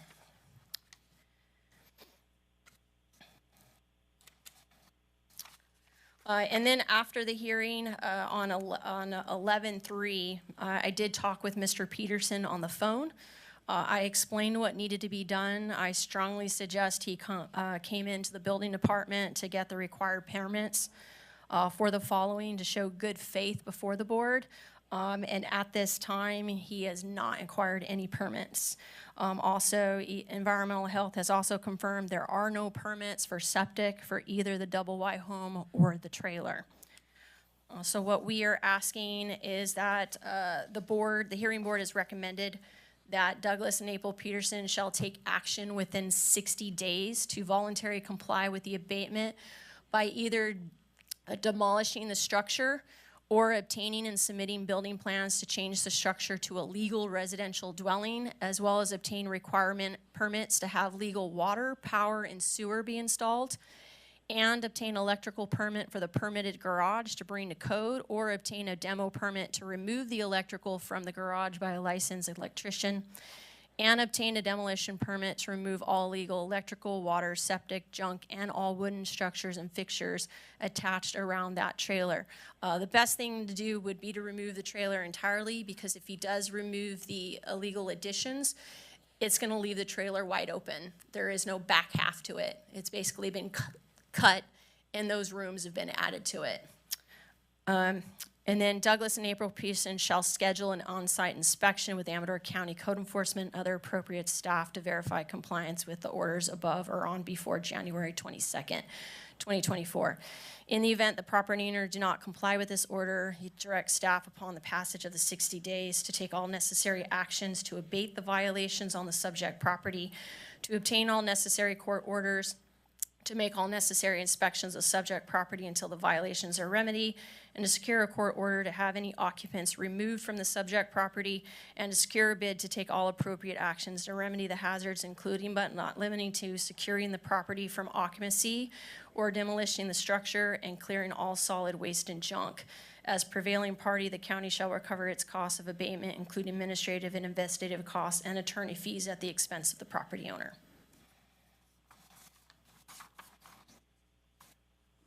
Any questions? Any questions from the board? Okay. Comments from the public?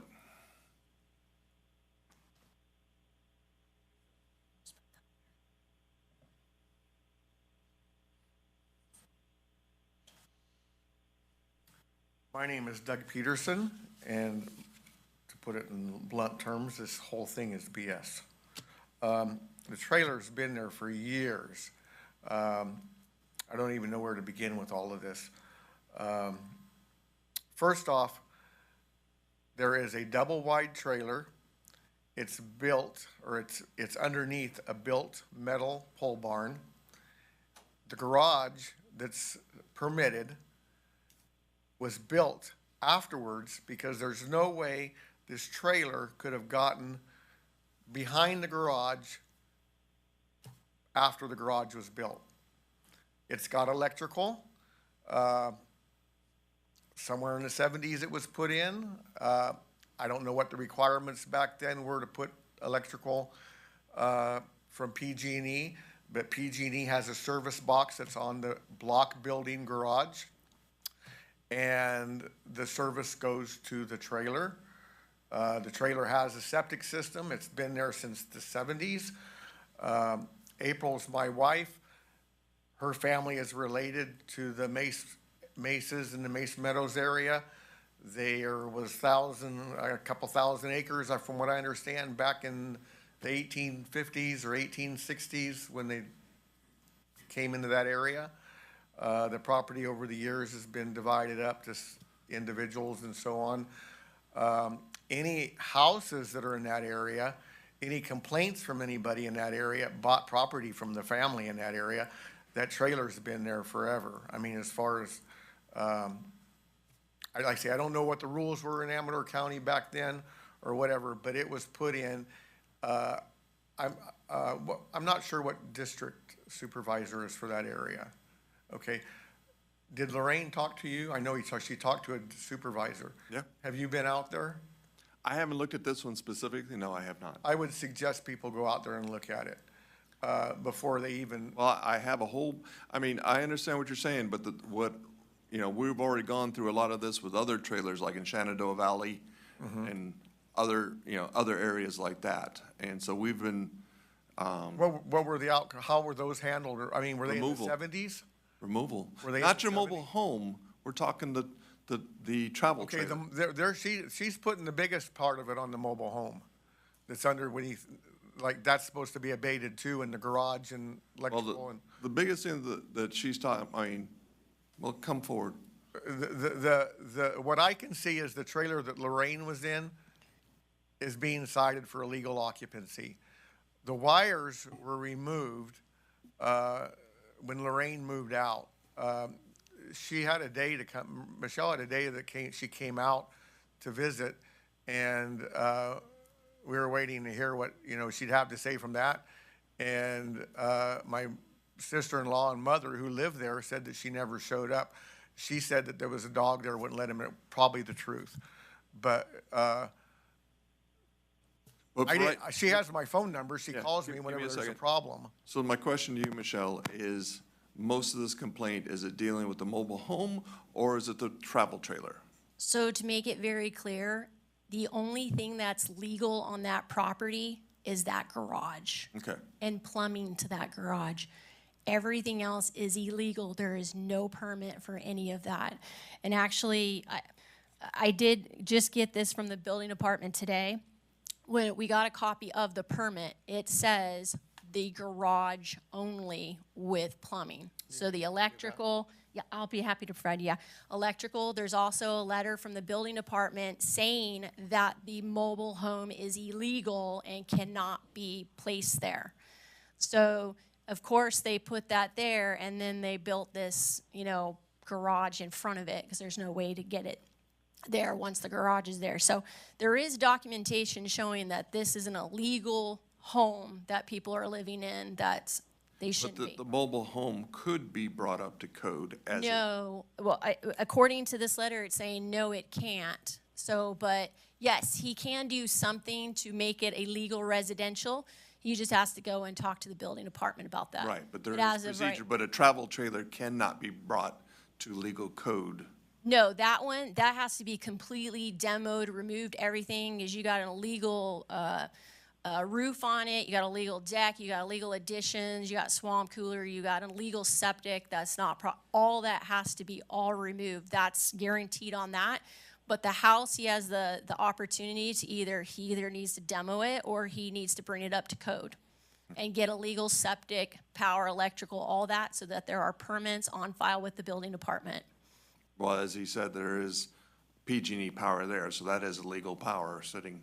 Well, available. I mean, PG&E can come and look at and see, oh, you got an electrical box in it, but that wasn't installed legally. How did they hook it up to it? What, PG&E? PG&E, they just connect it to whoever put it in. I don't know whether you did it or someone No, else put this has the been power back in. in the 70s. We didn't do this. Okay, I understand that, but again, let's not get in an argument between each other. Okay, thank you, Michelle. Okay, this is, I don't know what you call it. They pay a fee to the state of California for the trailer. I don't even know what the reason, how it works out, but supposedly they pay this instead of paying property taxes on the trailer. It's a HUD fee, yes. Okay, that's a HUD, exactly, that's what I've heard. It's a HUD fee. So this has been where the trailer's been paid. I understand, but the problem, but, that's the reason I'm asking Michelle, is that it was installed without the county's knowledge. How did they know it wasn't there when they had the garage? Who approved the garage? You can have construction done on your job, they're not gonna verify everything else sitting there, that's Power, just, everything. I mean, whatever's there, nothing there could have been done without the county's knowledge, just the fact that the garage has a permit. The garage is the only building. As far as I know, in the 70s, there was no permit for a pole barn.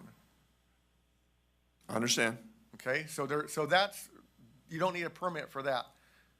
The trailer, you pay the HUD fee, so you don't need a permit for the trailer because it's a Let's go, trailer. let's run with a mobile home, but yes, I understand what you're saying. Okay, now let's go back to Lorraine's house. Lorraine is gone. It's not an illegal occupancy anymore. Far as I'm concerned, she's got some belongings she's supposed to come get. We've been waiting for her to get. So we haven't touched, there's probably like a quarter of her stuff. But as we're going inside. on it right now, It's safe inside there. It's dry. It's not gonna get damaged or whatever.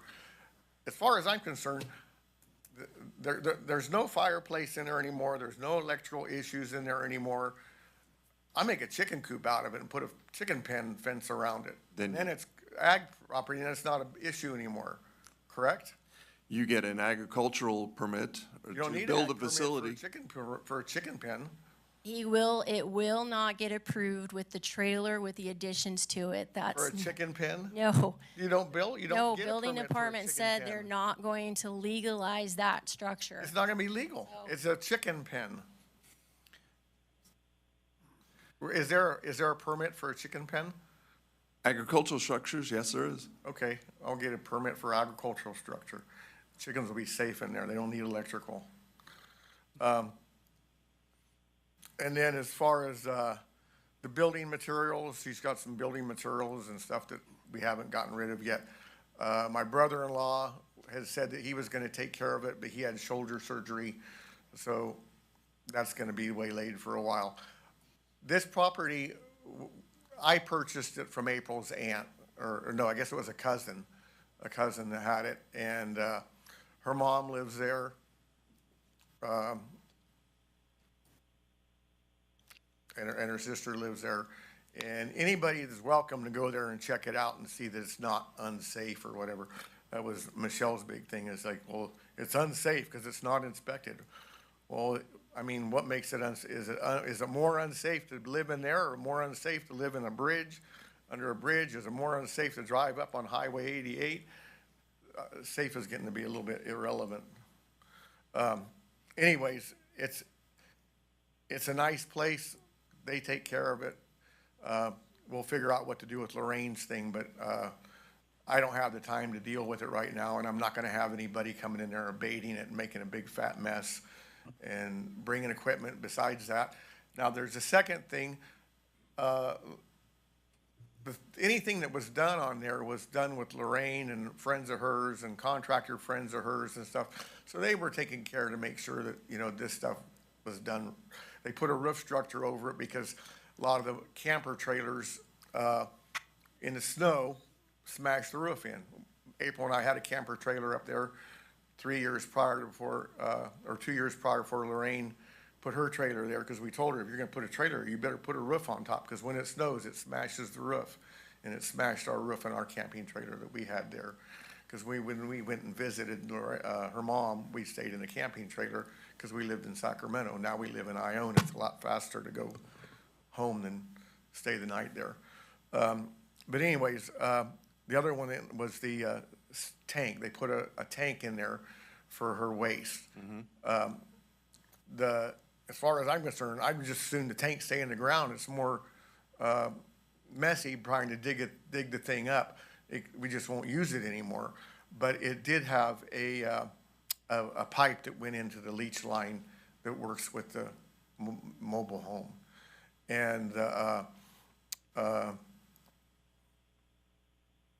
some of the leach areas are on that area where the trailer is, so we don't want people, messing with equipment or where the trailer is and stuff like that, and running over our leach lines and stuff like that are part of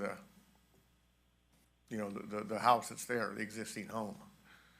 So it's better to just leave it alone. I mean, I just assume, like I say, they were wanting chickens up there, and you got a problem with coyotes and bobcats and bears. Well, if you got the thing, they can put them in there at night and put a fence around it, then they can have chickens up there, which they haven't been able to have since they lived there. So anyways, that's kind of where I'm at. I don't have a problem jumping through some of the hoops that are reasonable, but just to be paying fees and this and that, and I went in the planning department, or I talked to Michelle, well, you're gonna have to get plans of the mobile home. Well, I don't even know if the company that built the mobile home is even in existence anymore that would show plans. But it's underneath that pole barn, and it's in good shape. And the only issues we've had with it are they had some copper pipes, they replaced it with PEX, and every once in a while a rodent gets underneath, so PEX water pipe. Other than that, it's been a good home for them. Okay, back to the board. Any questions?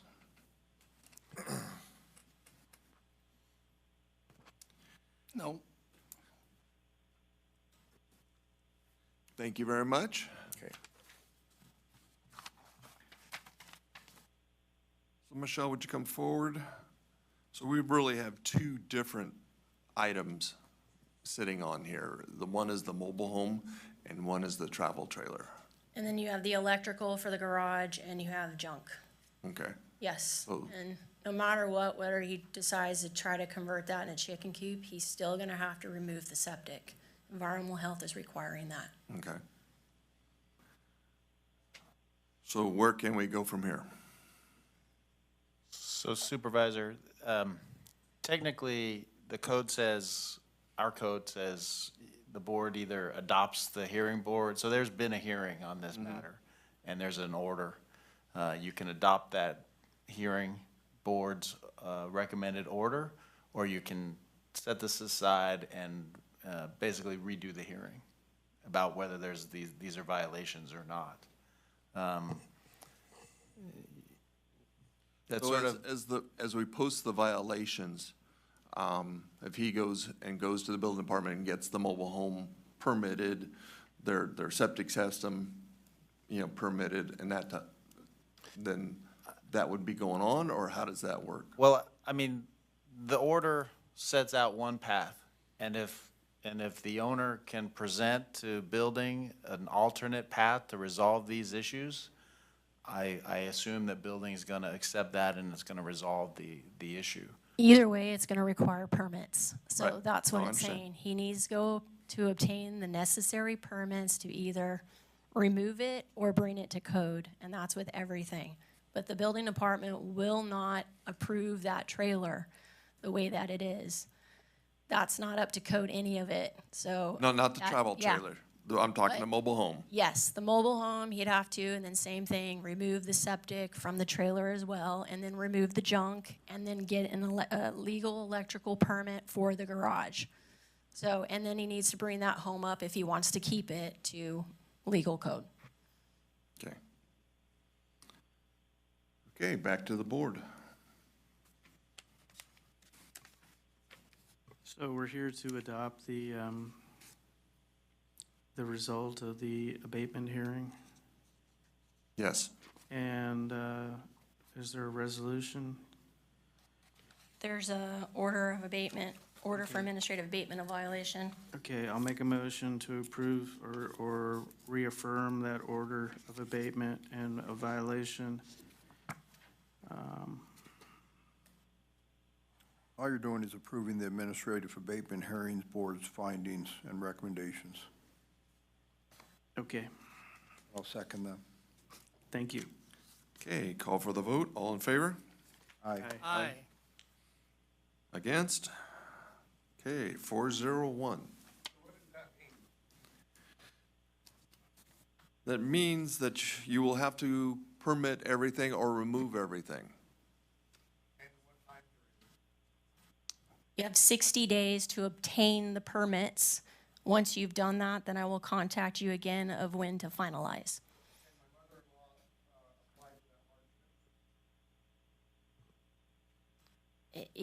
Again, it's an illegal structure, so you have to bring it to code or you cannot have anybody occupying it. That's building code.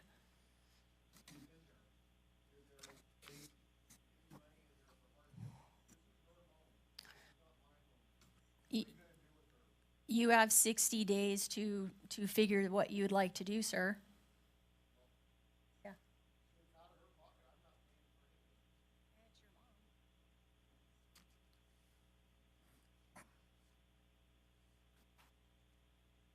I will provide you a copy of this.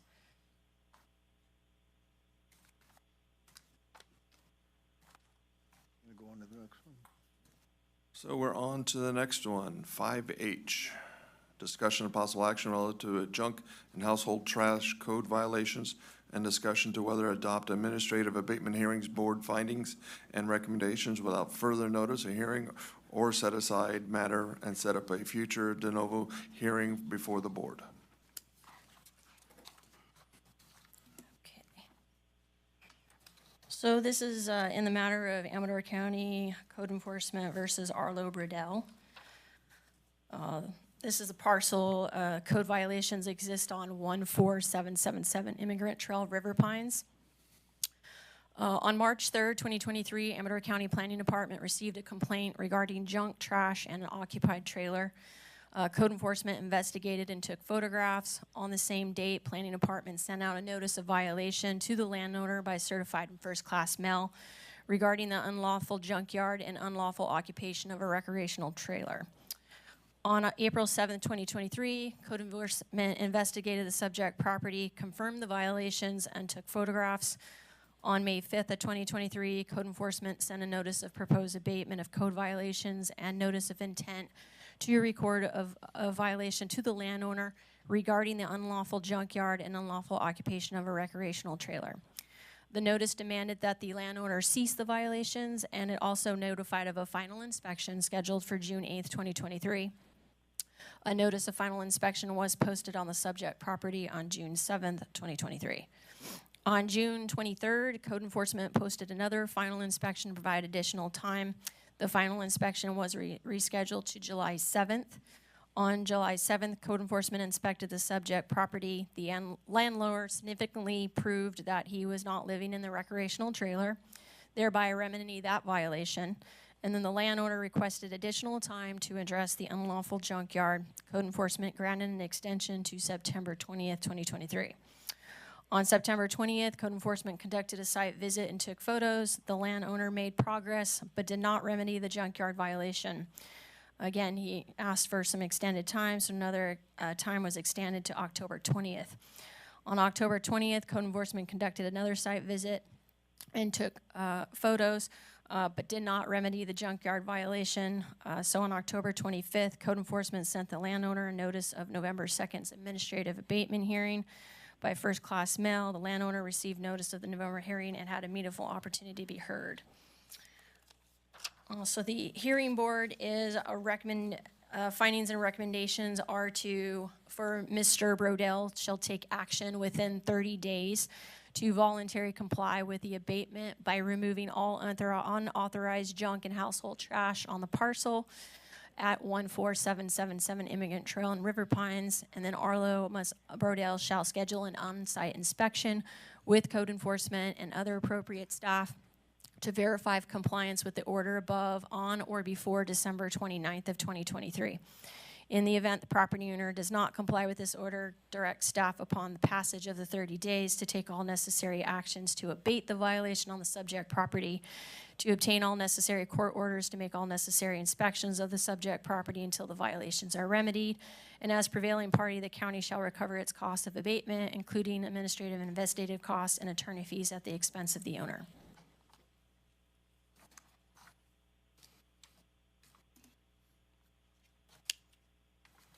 So Mr. Brodell is not here today? Nope. Okay. Okay, any public from the comment? Yeah, public comment? Any Zoom? Okay, back to the board. Move to approve the Administrative Abatement Board, Hearing Board's findings and recommendation. Call for the vote. All in favor? Aye. Opposed?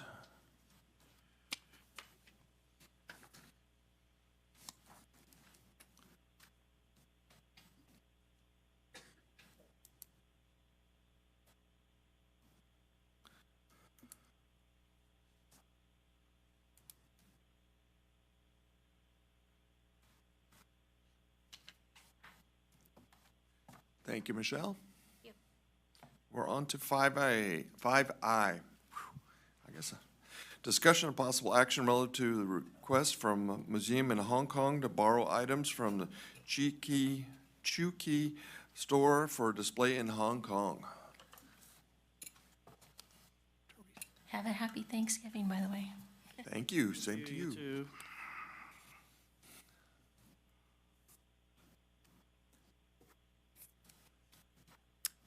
Teresa Guidi, volunteer administrator, records management and archives.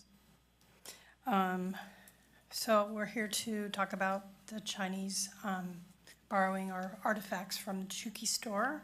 Is this different than the last one?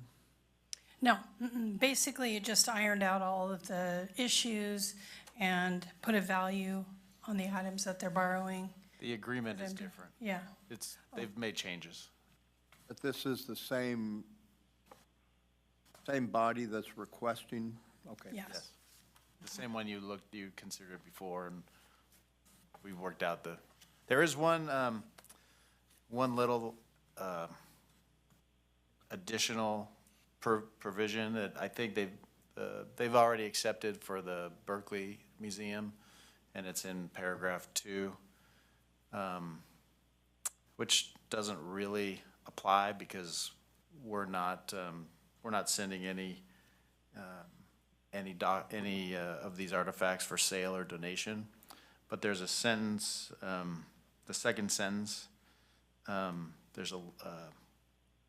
it says the government shall give to the items the same care they would receive as if they were its own property, but the government will not arrange any insurance for the items deposited for consideration of sale or donation, and the government assumes no responsibility for the loss to these items, just to make it clear that it's just those.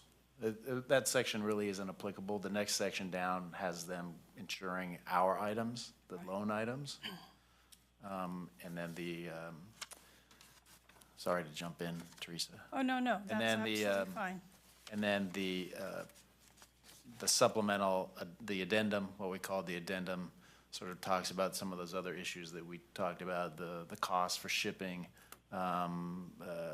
photographing, restoration, the credit at the museum itself. It should, it'll say courtesy of Amador County, all of those things we talked about. So there are other museums that are loaning items, one being the Hanford? the Asian, the CV Star East Asian Library at UC Berkeley.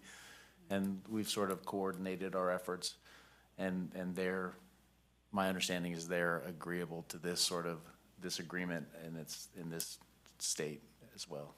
Are the items going to be insured or not? Yes. Yes. So what is the first section you were reading? The first section is it says for items deposited for consideration of sale or donation to the museum in Hong Kong, which are not any of our items. So this is like their template agreement. They use it for everything, and it was hard to get them to change it. Yeah. But, so if we owned artifacts and wanted to sell them or donate them to the museum, they're saying we're not insuring those that you're intending to sell or give us. But paragraph 3 is what applies to us, which is that all the loan items will be insured by the government. And how long are we loaning? I forgot. 2 years?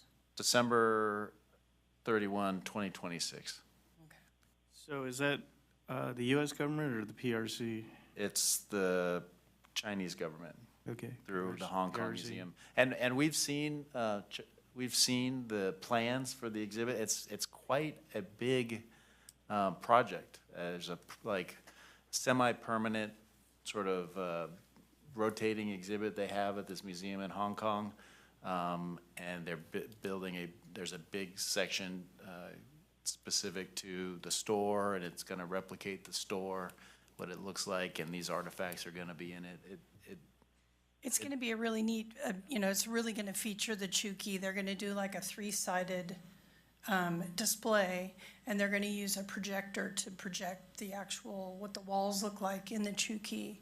And so it's a very prominent display in this part. And what they're going to do is it's like you go through and you follow a path of when the Chinese first came over, and just the time, sort of a timeline of how, their involvement with our community And if happened. these artifacts are ever lost, how do we collect on that insurance policy? Do we have the policy, or is it one that's issued by the People's Republic of China? Well, I don't believe it's, usually there's an insurance company that's the broker that insures these artifacts. I don't know the details of how that applies. There's certainly no guarantee that something couldn't go wrong, but, this is a very prestigious museum, well-known, worldwide reputation. And we're not dealing with artifacts that were from China, that were taken by, explorers back to the United States. These are items that were made by Chinese Californians. And they're significant to them because they tell this emigration story for people from Hong Kong, and they would like to borrow them. I would be surprised if they sort of tarnish their reputation in the world as a museum by keeping artifacts like this. Right, and they borrow items from other museums all over the world. They talked about one of the British museums they've worked with very closely. I believe they've done some stuff in Washington, D.C. where they've borrowed stuff. So it's not like this is, unique for them to borrow items. And in this specific display, I believe there's like 14 different entities that they're going to be borrowing items from. Hanford, who'd had a fire, has a very large Joss house, and they've already taken their items and they're doing restoration on them from the damage from the fire. So, and Hanford had worked with them before. There's a museum in Marysville that has a dragon. They're going to borrow that. The other key piece, for me, was they're going to do translations on these logs that we have. And right now they're in a Chinese dialect that most Chinese can't read. It's an older dialect. And Sonia, who's going to be the curator of this exhibit, she's actually going to go through and translate. So then that'll give us the who, what, where, when, you know, kind of information that would be valuable to us as far as, you know, our archives. So,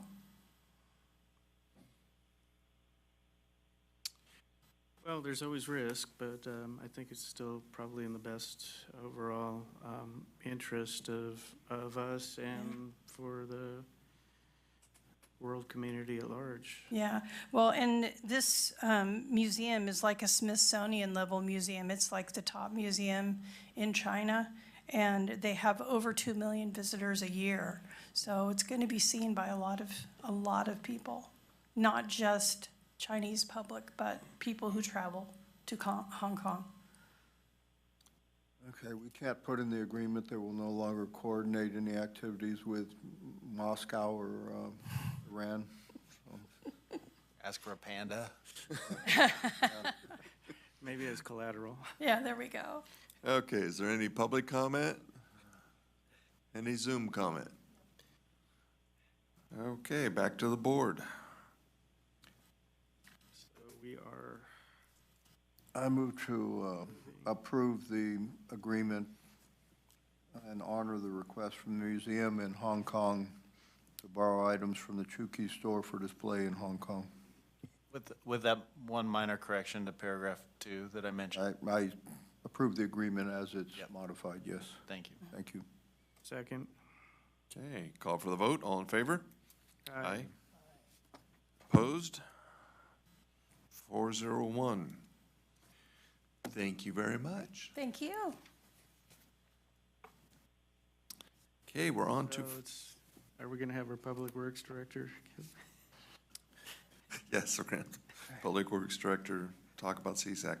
5J, CSAC Annual Meeting Update, reported by Supervisor Richard Forster relative to the recent California State Association of Counties Annual Meeting.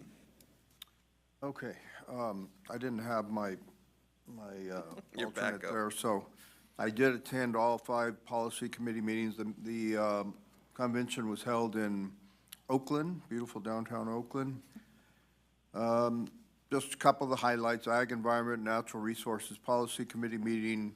They covered best practices for emergency management, fires, floods, et cetera. The Administration of Justice Committee had the YOLO District Attorney there, speaking on their Common Data Transparency Portal.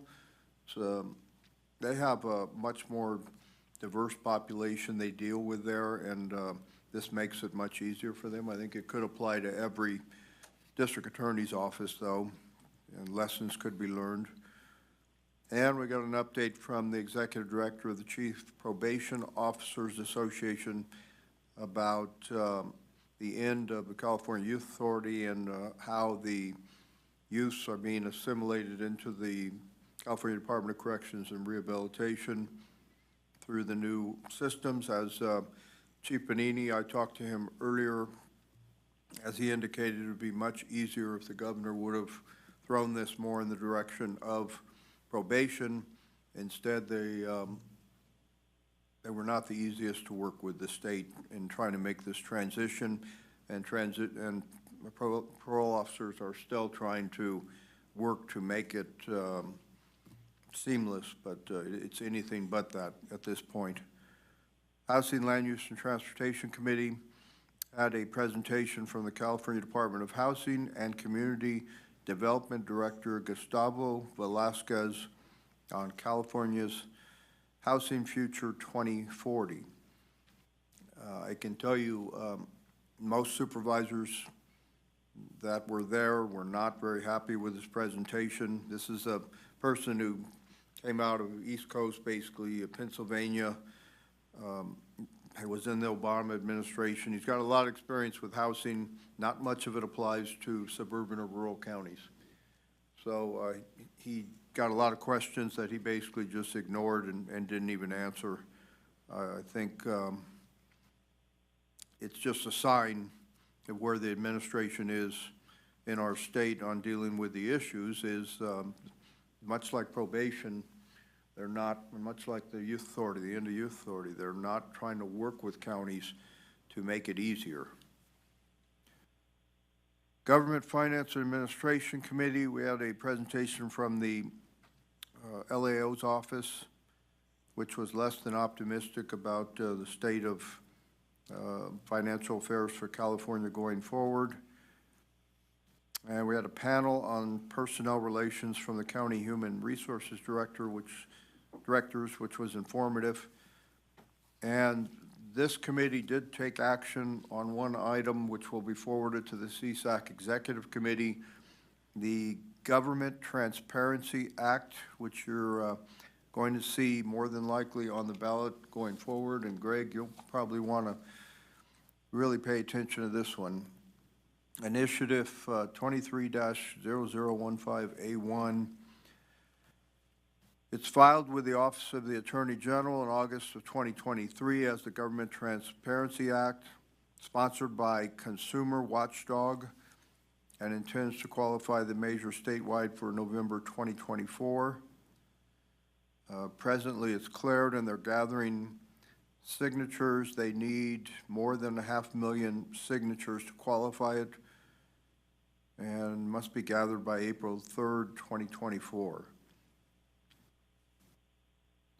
The summary of the measure is it would make sweeping changes to California's Public Records Act, the State Records Management Act, and the Legislative Open Records Act. The scope and scale of the changes to existing law affects all public agencies and levels of government, including the state, local governments, and the legislature, among others. The measure reduces the government's discretion to redact or withhold requests for sensitive or confidential information, requires compulsory posting of records even without a PRA request, and restricts the ability of government agencies to collect fees for PRA requests. Additionally, the measure amends state law to require the legislature to automatically disclose all meetings with lobbyists. So there might be a few good parts in it, but overall, it's bad. It goes far-reaching, and this committee took an action to recommend opposition to it to the CSAC Executive Committee. The last policy committee was Health and Human Services. A lot of discussion on the CARE Act with leaders from the Cohort 1 counties. Of note, I took one statement made by the Stanislaus CEO, Jody Hayes.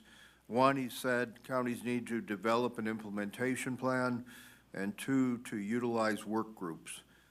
And overall, all of them said you need to move on this thing because it's coming quickly. I think we have to, it starts for us late 24, December 24? December of 24, yes. Yeah. So we don't have a lot of time. We've already seen the cohort counties go through their first year, and at least they're the guinea pigs on this and can give advice to others. The Rural Caucus met and elected Ned Coe as our two-year rep to the Executive Committee. He is from Modoc County, and Ryan Campbell from Tuolumne County is the alternate on the Executive Committee. Bruce Gibson is the president of CSAC come January from San Luis Obispo County.